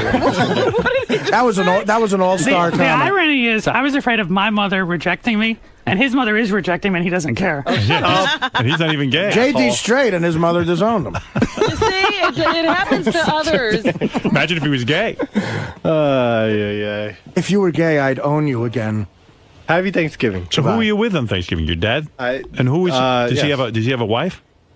No, he doesn't have a wife. What's he got? He's got a girl. What? The Will is such a douchebag. Will? He's got a new girlfriend. A new girlfriend. Ooh. He does? Listen to that laugh. Doesn't it suck? I would hate. How was that hanging out with them? It was fine. It was fine. Didn't What's bother his you? new girlfriend like? She's fine. She's quiet. We're all quiet. So, we don't really know each other. So, How old is she? oh, I don't know. She's around my dad's age, I'm sure. I don't Does know. anyone? So when you're all quiet, like, does everyone just sit there and eat and no one talks? Yeah, is it a quiet table? Sometimes, at times, yes. That's a night. You know what I've had nightmares about was like if my old man lived and him and my father, him and my mother weren't together. Right. And like he had like some hot young chick as a girlfriend, and I just would want to strangle him and her. Like, is that what's going on? Are you jealous that your father gets broads? No, I'm not jealous of anything. You're not? No. It's all good. It's got to be hard though. Your old man, he's old. No, he found somebody, They found each other. Who does the cooking? Who cooked? Oh, it was like my grandma and my aunt and. Did they badmouth your mom for not showing up? No. No? Did they leave a seat empty for her? No. Like Ellie No, and she Ovi? wouldn't be there anyway. This is my dad's family. It's all that Midwestern. They don't talk about anything. Keep it all bottled up. Like Maybe you could go on MySpace and find her. that's true. Like Italian and Jewish. I know families, my mom is asshole. Italian and Jewish families from the East Coast are all like, "Oh, she can't come. What's her problem?" Did your dad find his girlfriend on MySpace? I don't know. They've been going out for a while, supposedly. I know your mom met the Hawaiian guy on the internet. Did your dad meet the girl on the internet? I don't know. I love busting your balls. Was know she you with do. the Hawaiian guy on Thanksgiving? Yeah, they're married. Do your grandparents all have dates too? No. All right, listen, go ahead. Everybody has a date with JD. High pitch Mike. High pitch Mike didn't either. So there, and me. You want to be high pitch Mike still or gay Mike? It's funny you asked that. Thank God for this voice. I'd much rather be referred to as high High pitch pitch Mike it is. Okay, very good. High pitch Mike, everyone, and about I'm Fruity happy Mike? for you. Fruity Mike. I'm happy for you, Mike. Thank you very much. And, thank you guys for all. Everyone here has been ultra. Your shirt trumpeting. says it best, my friend. Erase Erase hate. hate. Erase hate. Erase hate. Good. All right, thank you, Mike. Thank you. Mike, how do you feel, man? What's the big news story today? I don't know. You tell me. How do you feel? Very relieved. Very good. How It's done with. were you? How nervous were you before going in? I wasn't so nervous here. I knew people here would accept it and not judge me or think differently. What worried me is telling my family. And that part was over with about a week ago. So no one's reaction was surprising for you, My mother's was, but no one here. but all good though, right? All good, all good. I have probably the best mother out there and father. Now, how do you think your life is your life gonna change because of this? No, I think I said in there, I'm still me. I'm still a goofy nerd, and I'll go to concerts and do whatever. But you're not going to see me like marching in a parade or buying all the Barbra Streisand albums. Like that's not who I am. You know? So you're still high pitch Mike. Still high pitch Mike. All right, man. Well, thanks for sharing today. Thank you. Mike, let me ask you, is this like a big load off your chest? Instead of being Okay. your chest? Oh! Yeah, of course it is. Of course it is. Anybody want to watch this with me? No, thanks. Again, we will screen it in your. Hey, I bought you a lap dance. You owe me $20. I know, I only have $20. You owe me $20. I wasted a lap dance on you. God damn it. You know, God, you owe me $20, Mike. I gotta put in for reimbursements. Okay, no problem. $20 reimbursement. You should expense that. You should. When he came to approach me, that he had something to talk about. You know, he didn't. It wasn't like he had some urge or whatever. Hold on a second. Fucking nose. Cut. Okay. Give Mickles cutting or whatever. Or you just could use this one take. We might just use this one that's take. what I thought. Robin, so were you surprised by Mike's revelation? No, I sort of had I'm very proud of myself. I sort of had a who cares kind of attitude, like, I don't care if you're gay. Do you think this is good for him? I think it's wonderful for him, yeah, absolutely. If he's been living a closeted life and ashamed of his sexual persuasion, I think it's wonderful for him to come out of the closet. And do you think his life's going to change because of what he did? Definitely. Today he is a different man. He can actually go up to people and say who he is. Okay, thanks, Robin. All right. Hey, can I just say something? I would like to pre-promote that sometime soon Rock will be an asshole. and I'm coming out of the closet as an asshole. And I think my life is going to change. That door has not been shut very tightly. Now, what does he mean by all that?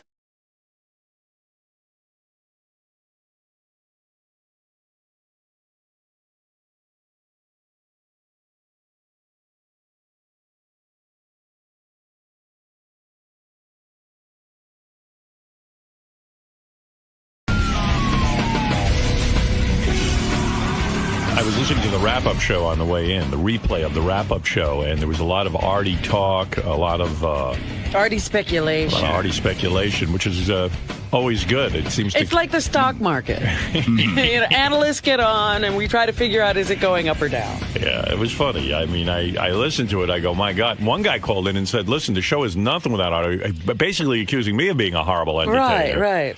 And I was like, wow.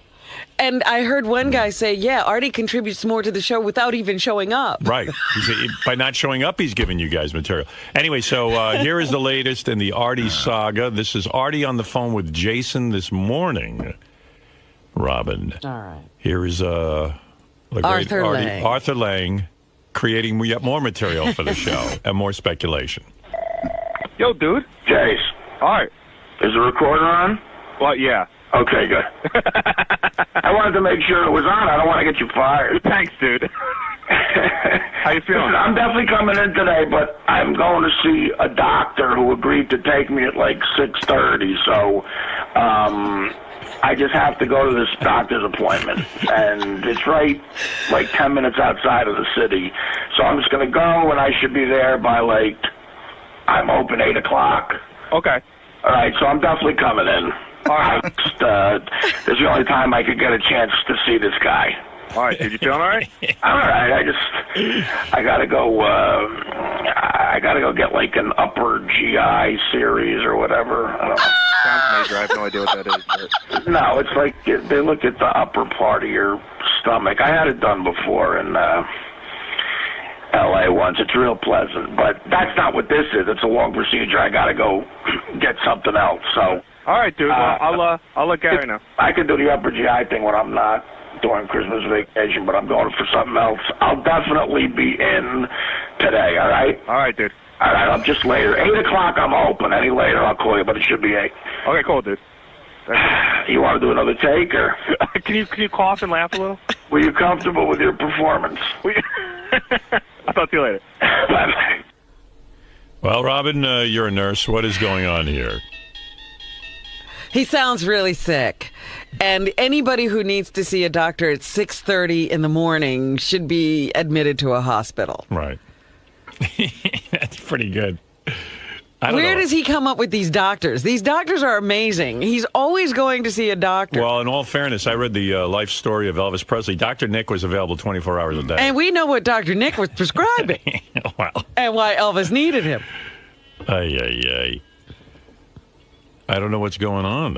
What about, like, why Look, would you again, if I had a cold, I mean, I had a cold a couple, did I go to see the doctor? No, I don't know. Did you? Again, I am telling you, Artie is either hiding a horrible terminal illness. Right. Maybe he's like Patrick Swayze. He actually has cancer. Well, he doesn't have the kind of cancer that makes you lose weight. It's new cancer. That's true. Yeah. Well, anyway, there was tons of speculation. I heard the wrap-up show, and it was funny because I was listening to Gary. Gary goes, someone called him and goes, you guys are terrible to Artie. Isn't there some sort of union there for Artie? And Artie needs a union? Well, then Gary goes, there's no union for what Artie does. And then I'm thinking to myself, what's AFTRA? Well, he does have a union. I like that Gary doesn't. What does Artie need the union for? Artie gets tons of benefits, takes off anytime he wants. I wouldn't be in his union. The union's like, hey, how do we get this guy's deal for anybody? But anyway, hopefully Artie will be okay and be in at 8 o'clock, and we can question him he'll then. get whatever that is taken care of. He'll be in at 8. Yeah. Fred, what do you make of the latest Artie phone call? I'm with Robin. I don't know of any doctor that opens his doors at 6:30 in the morning, and if he's able to make it to 8 o'clock, you know what you do? You come into work, you gut yourself through it, and go to your doctor's appointment at 11, 12 o'clock. According to Fafa Fuhai, in Artie's defense, that Fafa Fuhai has a doctor, he says, that's available like from 4 o'clock in the morning on. Has he ever seen him at 4 o'clock in the morning? I've never heard of such a thing. In my entire life, I've never heard of such a thing. Gary, not unless it's an emergency room. He gets up to do rounds at 4 a.m. every morning, so I could contact him if I wanted to. But I think his first appointment is 6:30. He'll start taking appointments at 6:30. Yeah, but, Artie had something that made him miss work yesterday, and now he needs to see the doctor at 6:30. My question is, why? Why didn't he see the doctor yesterday? He had all day yesterday. Why, at 6:30 today, is he rushing to see the doctor? He was following the Plaxico Burress story. All right, Dominic Barber, you're on the air. Listen, come on now. I have 50 employees. There's no way in the world that this makes any sense at all. If he had to see a doctor, he goes yesterday afternoon. What is the doctor going to do for him? And I'm worried about him. I'm really worried about him. In all fairness to Artie. Yeah? What hasn't been fair to Artie? Well, let me just say, in all fairness to Artie, couldn't it have been that he started to feel better yesterday, and then last night became very, very agitated. Had a relapse. Had a relapse. And Did said, he maybe sound in distress on the phone with Jason? No. Then No. that's my point, Howard. What does he need to see the doctor at 6:30 in the morning for? And in Delaware?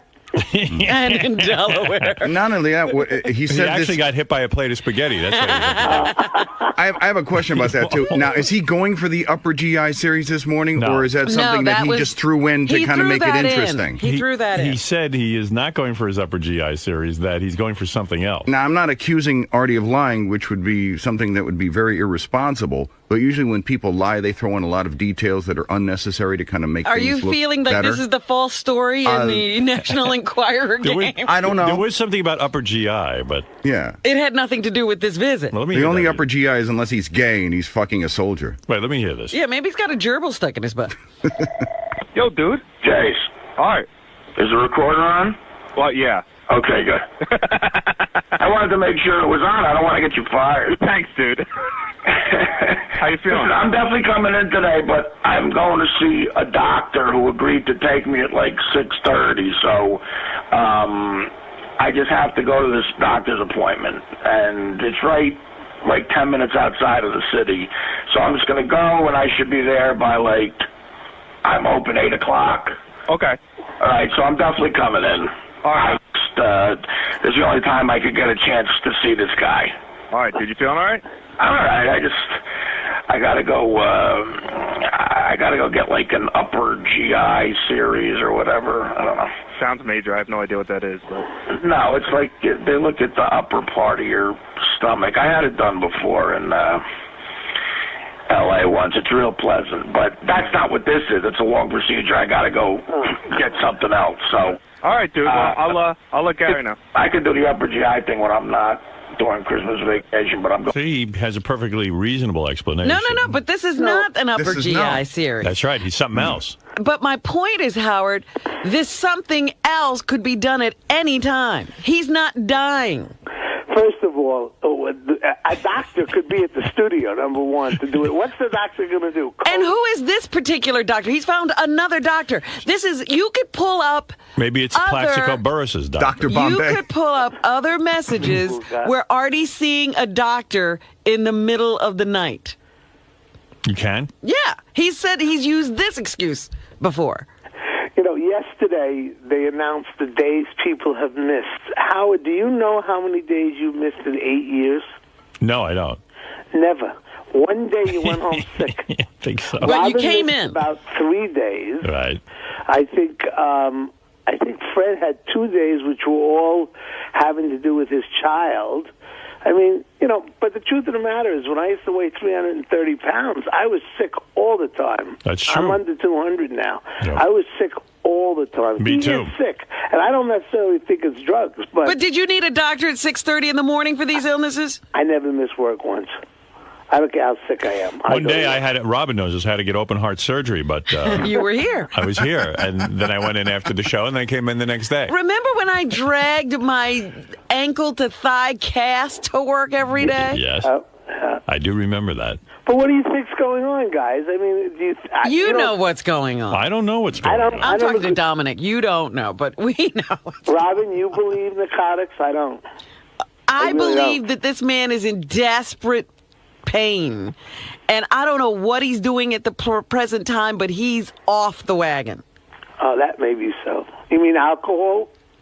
Could be. I'd vote for alcohol. Fred thinks alcohol. Robin, yeah, I don't think it's drugs. I think it's alcohol. That's the easy, quick fall off. Yeah, you can get that without going to Delaware. Right. No one wants to buy into, like, maybe Artie really got sick and this is a bad time for him to be sick? Yeah, but didn't he get sick one of the earlier vacations, too? He was sick every time he was on drugs, Howard. Oh, boy, Robin, you're really into it. I mean, you're... Robin's really taking a hard line. I don't think he's on drugs. He has never been sick. He has always been on drugs with all of these calls. Although, you know, you got me thinking yesterday. Actually, we have Artie on tape saying, like, when he came back from the last time, he said, if you ever hear me calling sick, that means I'm on drugs. Using? Yeah. I remember, getting an email on that. Yeah. If you ever hear me use that excuse, that means I'm using. And he's using the same, the doctor. I told you before, who are these crazy doctors who are always seeing Artie in the middle of the night? In Delaware. All right, thank you, Dominic. Only Artie gets this kind of medical attention. Yeah. Any other issues that have to be discussed with me, or can I hang up?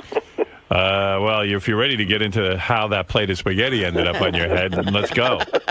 Yeah, target practice. Yeah. Oh, wait a minute. I got to go see my doctor. I'll call you later. All right, goodbye. Dominic has an appointment with his doctor at 6:30. All these doctors working so early in the morning. All right, Ryan, you're on the air. Go ahead in East Brunswick. Howard, it's Artie's doctor. I'm calling in from Hoboken. Go ahead. Can you give us a report on Artie? I can. I just got the results of his upper GI back. It appears he actually has a vending machine lodged in his lower intestine. He swallowed a vending machine. He somehow swallowed a vending machine, yes. Let's go to George. Yeah, I just wanted to make sure everybody apologizes to Artie, man, because if this guy really is sick and you guys are making all this spoof about him being on drugs, it's really going to put him down, his self-esteem. Yeah, I'm with you. I'm the only one who's still holding out ridiculous Why should Artie hope. feel bad because we're stupid? That's right. Well, it's not that. It's just that you guys, he's trying to be a positive person, and you guys keep making him look like he's a drug addict still. We didn't have any help. All right, George, thank you. You guys have a good one, man. Yeah, you too, bro. Now, let's go to TJ. Hey, Howard, what's going on, brother? Hey, now. Listen, there's all these theories flying around about Artie. I mean, Robin especially. People just need to shut the fuck up. Drug test him when he comes in. That's the only way you're going to know. He's a private citizen, and he doesn't have to submit to a drug test. You know what? Here's the bottom line, and here's the truth. I really do adore Artie, as we all do, and I think that goes without saying. And I don't really know what's going on with Artie, and Robin's got me convinced that... Don't blame me. No. You've got me convinced that, I'm naive, and, I'm always the guy who believes Artie and everything he says.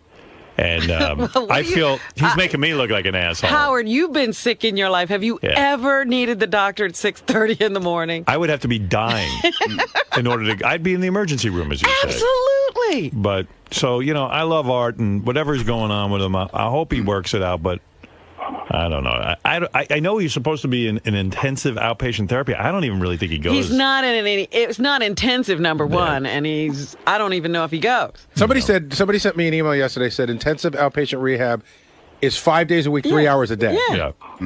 Yeah, it's like he'd have to leave here and then be in rehab. I think I sent that. I got that from somebody. Yeah. Hey, do you want Sal went and took a secret poll whether they think, do you want the results? Or whether they think Artie is on drugs or not? He took a secret poll from 20 people. Okay. Do you want to take a guess at what the results are? I'd say 20 people think Artie's on drugs. No, there were 5 that didn't think he was. Oh, okay. All right, so that's pretty good. He's got supporters. He's got Artie supporters. You know what? You got to give him the benefit of the doubt, though. 'cause I got to tell you something. No, you don't. Listen, Robin, listen to me. Not everybody. I mean, rehab is good for a lot of people. The rooms, AA stuff like that is good for a lot of people. But there's a lot of people it doesn't work for. And I was one of those. I tried the meetings for NA and stuff. It didn't do shit for me. I mean, well, it's funny. And, you know, I was listening to the wrap-up show, and they were all discussing Artie and stuff, and somebody said, Artie needs to go away for his 28-day rehab. Right. I remember hearing somebody say that. And I said to myself, the sad thing is, people act like that's the cure, the 28-day rehab. But they also said that you should sit him down and tell him that.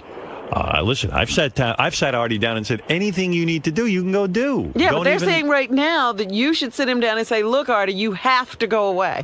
Send him away? I don't know. Did anybody read the book Too Fat to Fish? You got to kind of want to go away. Right. Well, that's the big thing. Because the one thing that worked for me was actually my good friend sitting me down and saying, look, we don't know what's going to get you better. We don't know whether it's rehab. We don't know whether it's this. We don't know whether it's that. But whatever it is, we love you. And whatever it is it's going to take, just figure it out and get it done. Right. And that's the one thing that worked for me. All right, there it is. Yeah, but it's something different for everybody. Right. Well, that's the thing. I mean, instead of saying, he needs this, he needs that, he needs this, just, the best thing to do. I mean, what worked for me, individually, was when people said, hey, man, we love you. We want you to be better. Whatever you need us to help with, we'll help. And, we got your back. Hey, do you mind?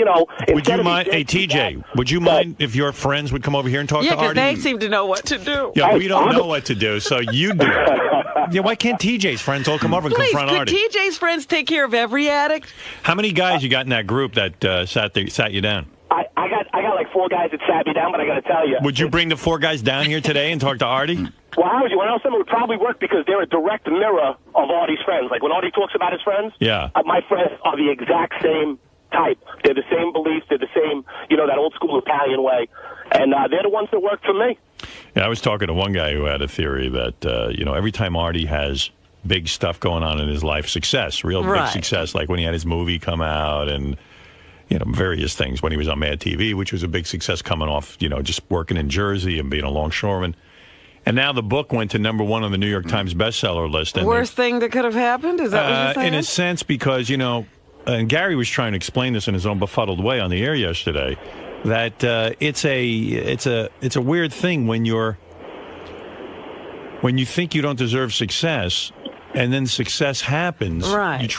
You actually go berserk because you sabotage. Someone told me they hang around with a bunch of these Artie shows, and Artie will bring some people around that seem kind of questionable, and they're old friends of Artie's, and someone said to me one old friend was really scaring the shit out of them, like it just was like a creepy guy. Right. And it was almost like Artie was giving him money and stuff because I think Artie feels guilty because he's successful, and why should he be? Well, he's even talked about that. Yeah, so there's who knows what's going on with this book. Too Fat to Fish. I don't know what's going on with that. I mean, I know yeah. Well, that, Bob Saget said to me when he was here the last time. He says, people usually get help when they hit bottom.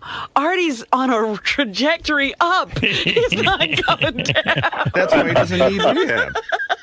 Right. All right. Thank you. Lisa G is here with the news. The real news is that she's having her cookie party again. Yes. And unfortunately, I'm not going to be able to make the cookie party. I had said I was going to come. Did you RSVP no? I RSVP'd yes because I wanted to come. But did you tell Lisa you can't? Not yet. I'm not going to be able to make it. Oh, well, there's going to be vegan cookies there for you, too. I know. She just wrote me this little note about the vegan cookies. So funny. Gary comes in. He's got a whole story about Lisa G. Hey, Gary, come in and tell your story about Lisa G. I'll tell you the story. Let Gary tell it. It's better. What's the story? We got into a fight. Uh-oh. This is so great. What's so great about it? It's funny. Why? You just threw a party. This is great. Lisa got so freaked out in the hall. Really? Yeah. She got outraged. Yeah, go ahead. Describe it. I'm in Richard and Sal's office, and Lisa's in there. And Richard goes, "Hey, Gary, you going to Lisa's cookie party?" And I go, "When is it?" He goes, "Saturday." And I go, "Oh, my gosh, I forgot all about it." I go, I got to see. I had something else to do, but maybe I get out of it." And she goes, "What?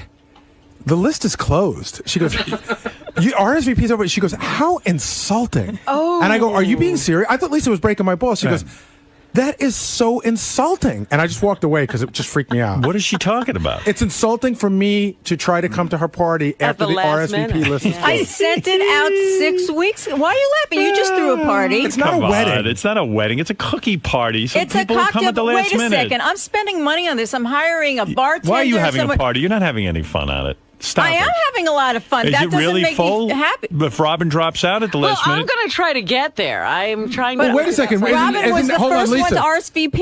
Is that insulting if now Robin doesn't know she's going to get there? Because if I said that, you'd be all pissed. No, I Either would- you're coming or you're not. No. You need to know. You have a list. That's right. She was, I'd say, the first one to RSVP. Okay, I but think now- that's But her so RSVP nice. was a fake. I Right. mean, Oh, stop Now that. she's she's now waffling, backing Lisa. out. What, you just spent money on a wedding. What if Yeah. someone did that to you? I don't care if it's a wedding, a cookie party, a cocktail party. I think a cookie party's way different. Like, I have people over to my home, and like sometimes at the last minute they go, "Hey, we just changed plans. We're going to be around." Why would anybody go to her party, man? She's not a team player. That's Well, no you one- are with actually, your I wedding, heard- man, because we're all part of you. She's not part of us. I heard Lisa actually. Yes, she is part of us. She doesn't. She does the but news. she doesn't participate. But Ronnie, why should we go? I heard Lisa's upset because only 2 people RSVP'd yes from the radio station. Yeah, because nobody's going. Is that true, Lisa? Not a team player. I'm having about 50 people. Right, but who's coming from here? Well, Robin was going to. Right. Nobody. Isn't midget school in session? You're late. Who else, Lisa? Ooh. Had Yeah, enough. Yeah. Hey, there'll be midget cookies there. Mr. Keebler will be there. So Yes. Who else is coming from the say the air staff? Well, Robin was. Right. Benji. And Benji. Benji, are you Tim. going to go? I might. Are you going? Maybe. Well, he RSVP'd yes. Yeah. He won't go. I might. What time does it start? It's on the invitation, Benji. You don't know what time it starts? It starts at 8. busting your balls. We're broadcasting live at 9 o'clock on Howard 101. Me, Lisa Lampanelli, and Jason Kaplan. It will be a lot of fun. And then no one will be there from the radio show because you're keeping everyone out. You would think, Howard, you would think if she's doing a broadcast and I would showed interest in coming, okay, I forgot about it, that she might want me to be there. 'cause it'd be I more forgot interesting. about it. But That's so mean. That hurt. It's hurtful. I'm sorry if I snapped. Okay, it's hurtful. I'm hurt. And what do you mean it's closed? Like you filled up the party already? So 50 people are coming. I yeah, don't. but you invited a lot of people. What if they had all RSVP'd yes? Right. I invited enough people to know. I've had enough parties to know, as you have, that some people can't make it, have kids, but you want to invite them because Right. it's the nice thing to do. Parties are so funny. So in other words, you invited people you hoped wouldn't come. The midget's back. Yeah. Dude, she has a 2-by-0 apartment. Yeah. And she Like your invited personality. Everybody was out in the hallways last year. It's ridiculous. At least if you're going to have a cookie party and invite 100 people, have it in a place where everybody fits. It's more fun this way. No, it's not. Isn't it crowded in your medicine cabinet where you live? You know what it feels like. Hey, whatever. I You're won't not be going? there. Why are you not going? I'm busy. Really? You're not going to go? I'm not going. I went last year. I had to stand in the hall all night. I did. You got there late. No, I didn't. I got there early. I was standing. Maria Melito was there, and I was standing talking to Maria Melito in the hallway on the steps. You couldn't even get in. And you have to walk up. It's not even an elevator. It's like the old Studio 54. You have to wait outside to get in. Wow. Lisa, what's up with that? I mean, why It's have a party? crowded. You can't even fit all those people in your apartment. Because and it's I'm my sure it's house. rude to People you. were laying on her bed last year. It does get a little Isn't crowded. it rude to your neighbors, too, that No, people are in the I hallways? tell them. I tell them. Yeah, but they're hanging out in the hall. That's all right. It's over early enough. All right. Thank you, Lisa. I didn't even do my headlines. Oh, you don't what care. are your news? The headline is Gary can't come to the party. Ronnie, so it sucked last year? It sucked, dude. We were standing in the fucking hall. Yeah, it does. What is it? That What hurts. kind of party is that? Oh, you don't like standing in the I'm hallway? sorry, Jason. I know you're part of it, so. I don't want to upset you. I wouldn't go to that. Wait, so what? People were like packed in the hallway, packed in her bedroom? Yeah, in the hallway, in the bedroom. She has a kitchen that's half the size of the green room. You could try to go in and get a drink. People are like stepping all over you, spilling stuff on you. And there's no ventilation. I mean, like you could drop dead in there from the fucking heat. Why are you so upset? Because I put a lot of work into it. Everyone thinks, oh, a little cookie party, but it's my apartment, it's my home. It takes a lot of work. I try and make it nice. I'm hiring help, spending money. What's worse? I have to clean. I have to buy liquor. But what's worse, Ronnie bashing your party from last year, or Gary? No, I'm used to the parties being crowded, and honestly, I think a crowded party is a good party because you end up talking to the person that you're squished next to. Greg, what's up, man? What's up? You tell me, Artie. You missed yesterday? Hey, why don't you swing it around, say 5 minutes after I go on the air today, then you can cock block my segment. Last time I'm on, I asked Robin how she and Jim are doing. She has a breakdown, says we broke up. Next thing you know, there's about 7 seconds to talk about me. Time before that, one of the whack packers choked it. We had to talk about him for 3 segments. I fly in from LA for this. I paid for my own hotel. Thanks a lot, man. Who's out there, Greg?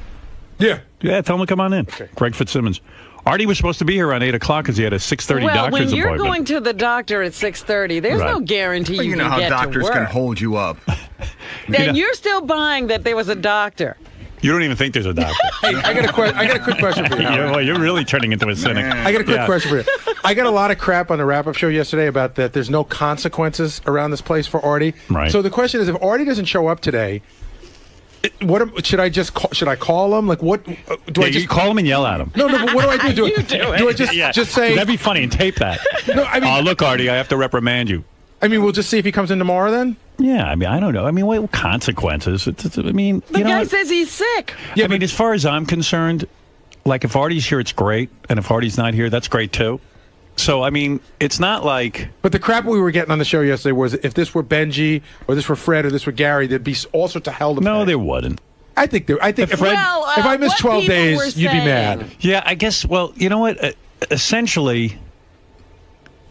Artie and I have kind of a deal worked. I'm not apologizing for Artie. I know Artie has a problem, and and I want Artie to get help, whatever that is. But at the same point, it's kind of like Artie and I have always had kind of this deal. Like Artie came into the show, he had a lot going on. He was like, "Hey, sometimes I'm going to need some time off." And I said, "Artie, it's cool because like Robin and I do our thing, and Fred, Fred I need here every day, Robin every day. But if you want to float in and out, that's cool." Now, granted, I'm not saying this is good, and I'm not saying I'm looking for this, and I don't think it's great. But I don't know. If you want to reprimand him, you can. No. Well, you know what I was thinking about? Because I heard that conversation, and I said, you know what? Remember there was a period of time where I was late a lot? Yeah. And no one ever said anything to me. No. I finally, remember I grounded myself? Right. You got to reprimand yourself. I feel like I'm watching an episode of Intervention right now.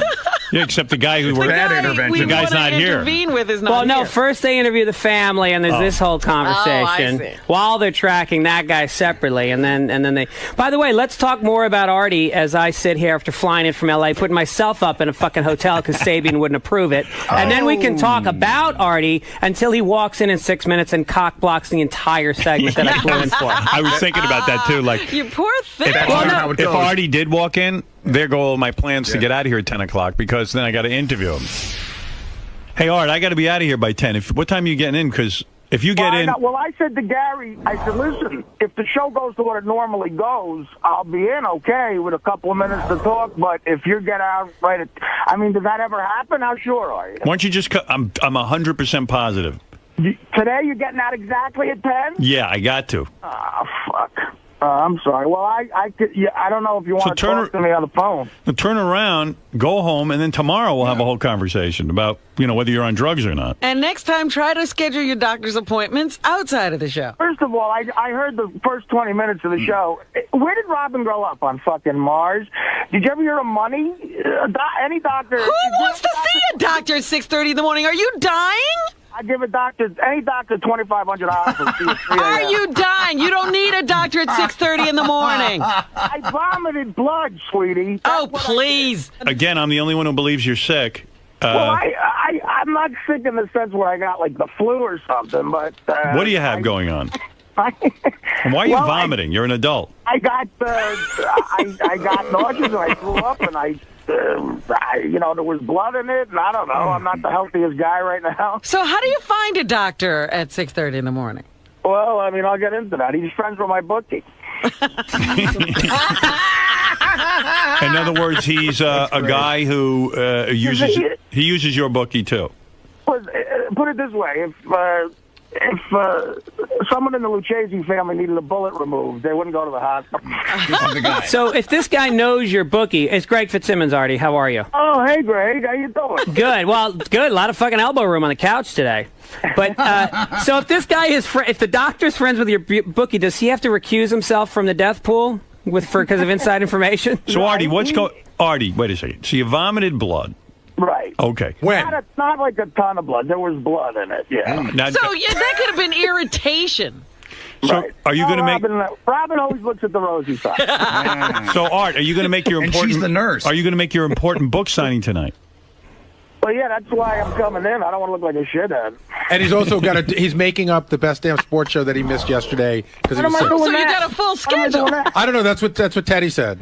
Oh, today I'm doing that? I'm not doing that today. I'm sick. I got to go to the doctor. Again? I thought you were just at the doctor. Artie, you had said fairly recently that people in show business don't get sick. In other words, that you kind of implied that if I ever call in sick again, it means I'm back on some sort of drug. I mean, I was halfway kidding. I mean, look, I'm just afraid that I don't get sick a lot, and I'm just paranoid that one day, because I'm so unhealthy, it's like in a day I'll just disintegrate and die, and I'm more like paranoid about it. And I'm like, the heaviest I've ever been. So what did the doctor say? Blood, I get all nervous. What did this doctor do this morning? He sold me some Coke. No, really, but what are you going to do? You're vomiting. I mean, I don't know anyone who vomits at your age. Really? Yeah, wow. I mean it. I mean, unless they're really violently ill. I mean, Nicole Richie, but that's not sick. I don't know what's going on, dude. Is he bulimic? I'd like to say everything's going to be fine, but I haven't led a healthy life. I'm 41. I remember when I was like 29 and I was doing all, partying and shit. I remember I saw a doctor in L.A. and he's like, now you're young, you can bounce back. And they put all these things in your head that worry the shit out of you. He said, well, when you're 40, this is why people die from drinking at 40. And so now I'm just scared shit. All right, there's a couple of questions that have to be asked, even though I have to get out of here. A, are you still really going to a psychiatrist and visiting him, or you've kind of bailed out of that? No, I see the guy. Maybe, once a week, or not even that? I see him twice a week. You still do? Yeah, why? Who told you that? No, Nobody told us anything. We're just wondering. Everyone was speculating that you're not really in any kind of therapy. No, I see the guy twice a week. Oh, and are you still lying to him? What do you mean lying to him? Like, remember when you had to drink, you wouldn't tell him you had to drink? Well, you talked me into that. I didn't tell him one time, but then I told him I had tequila that time. All right. And, the guy, if you knew the guy, he's like, if you disappoint him, it's like disappointing your grandfather. It's the worst. He gets all sad. So are you here to say, and because I'm addressing this to all your detractors, right? Are you here to say that you are definitely not on anything, and that I'm not on drugs. And you just woke up and threw up blood? No, I threw up blood last night after the new peanut M&Ms are in for Christmas, the green and red ones, and I had like about 80 of those, and then I threw up. It was red food dye. It wasn't blood. Dye, yeah. Yeah, no, it was blood. Can I just say how dysfunctional this show is? Like, everyone's worried about you and your health, and then the day you go to the doctor, they take a shit on you for it. Yeah.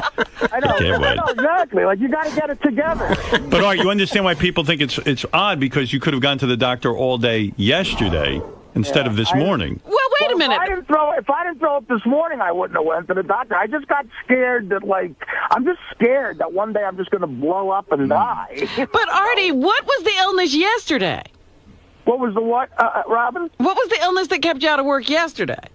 Well, the same thing. I was completely nauseous and couldn't talk. I think it might be stress too, but I was throwing up.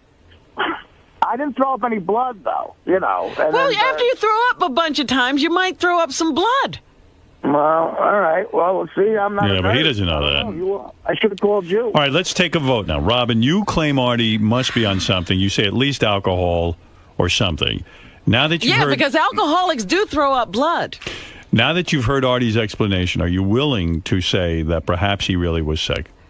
I'm not willing to say Artie was sick. Okay, so you're sticking to your Listen beliefs. to him. Does he sound sick now? Not at all. That's the last $40,000 party I throw you.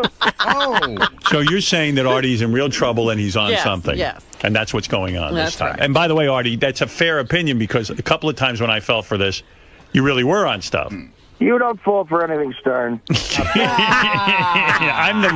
You're really making me look like an idiot because I'm wrong every time. I'm still buying that you're sick. I really am the only guy who buys this. Fred, Thank God, because you're the most important guy in the room. If Robin was the star of the show, you'd be I'd dead. be 5 years ago. I'd be doing sound effects on Adam Carolla. you know, Fred, you said yesterday you believe Artie's at least drinking. I think he's at least drinking. I think it's a combination, maybe some booze and maybe some bad spicy food or something like that. That's he might be aggravating an ulcer thing going on. So you think that what Artie's saying now is a lie? In terms of being... no, I think he's sick, but I think it's because of abuse. You think he's still using? Not drugs. What is he using then? He's drinking a little bit. Probably, more than he should. He probably shouldn't be drinking at all, but, that's the way it is. I can give you the opinion of the four construction workers in the truck right next to me. They're pretending they're putting needles into their arms. No, I don't think he's that. I don't think he's Greg doing. Fitzsimmons, He's way too alert. You are a guy. You yourself have gone to rehab. You know the score. You're in the Hollywood game. What's going on with Artie? Is he in fact sick, or is he lying right now? Fat. I'm going to go with fat. You're saying that he's ill from being overweight. Well, I think when you're sick, Artie, you might want to rethink the medication. Like if you were sick in the morning and then you ate 800 M&Ms, like that's you got to eat well if you are sick in the morning. So you're saying he's not using any substance? No, Artie's not using substances. I think this book tour Has been, Artie ever used substances? Absolutely. I've sold him some. All right. So First you of say all, you're saying first of all, Greg's only link to show business is selling me drugs. I wish he had a guest house behind his house. I would be Cato Kalin. No, I think I think that Artie, honestly, he's fighting the good fight right now. I would like to see him get into a more intense recovery program when he has a break, because I think that's the only way to get solidly sober. Right. But I think he's doing a great job, and I don't think this is a case of him falling off. Even I feel silly saying I believe Artie, but because here I go again believing Artie. I really do. I mean, I always am the one believing.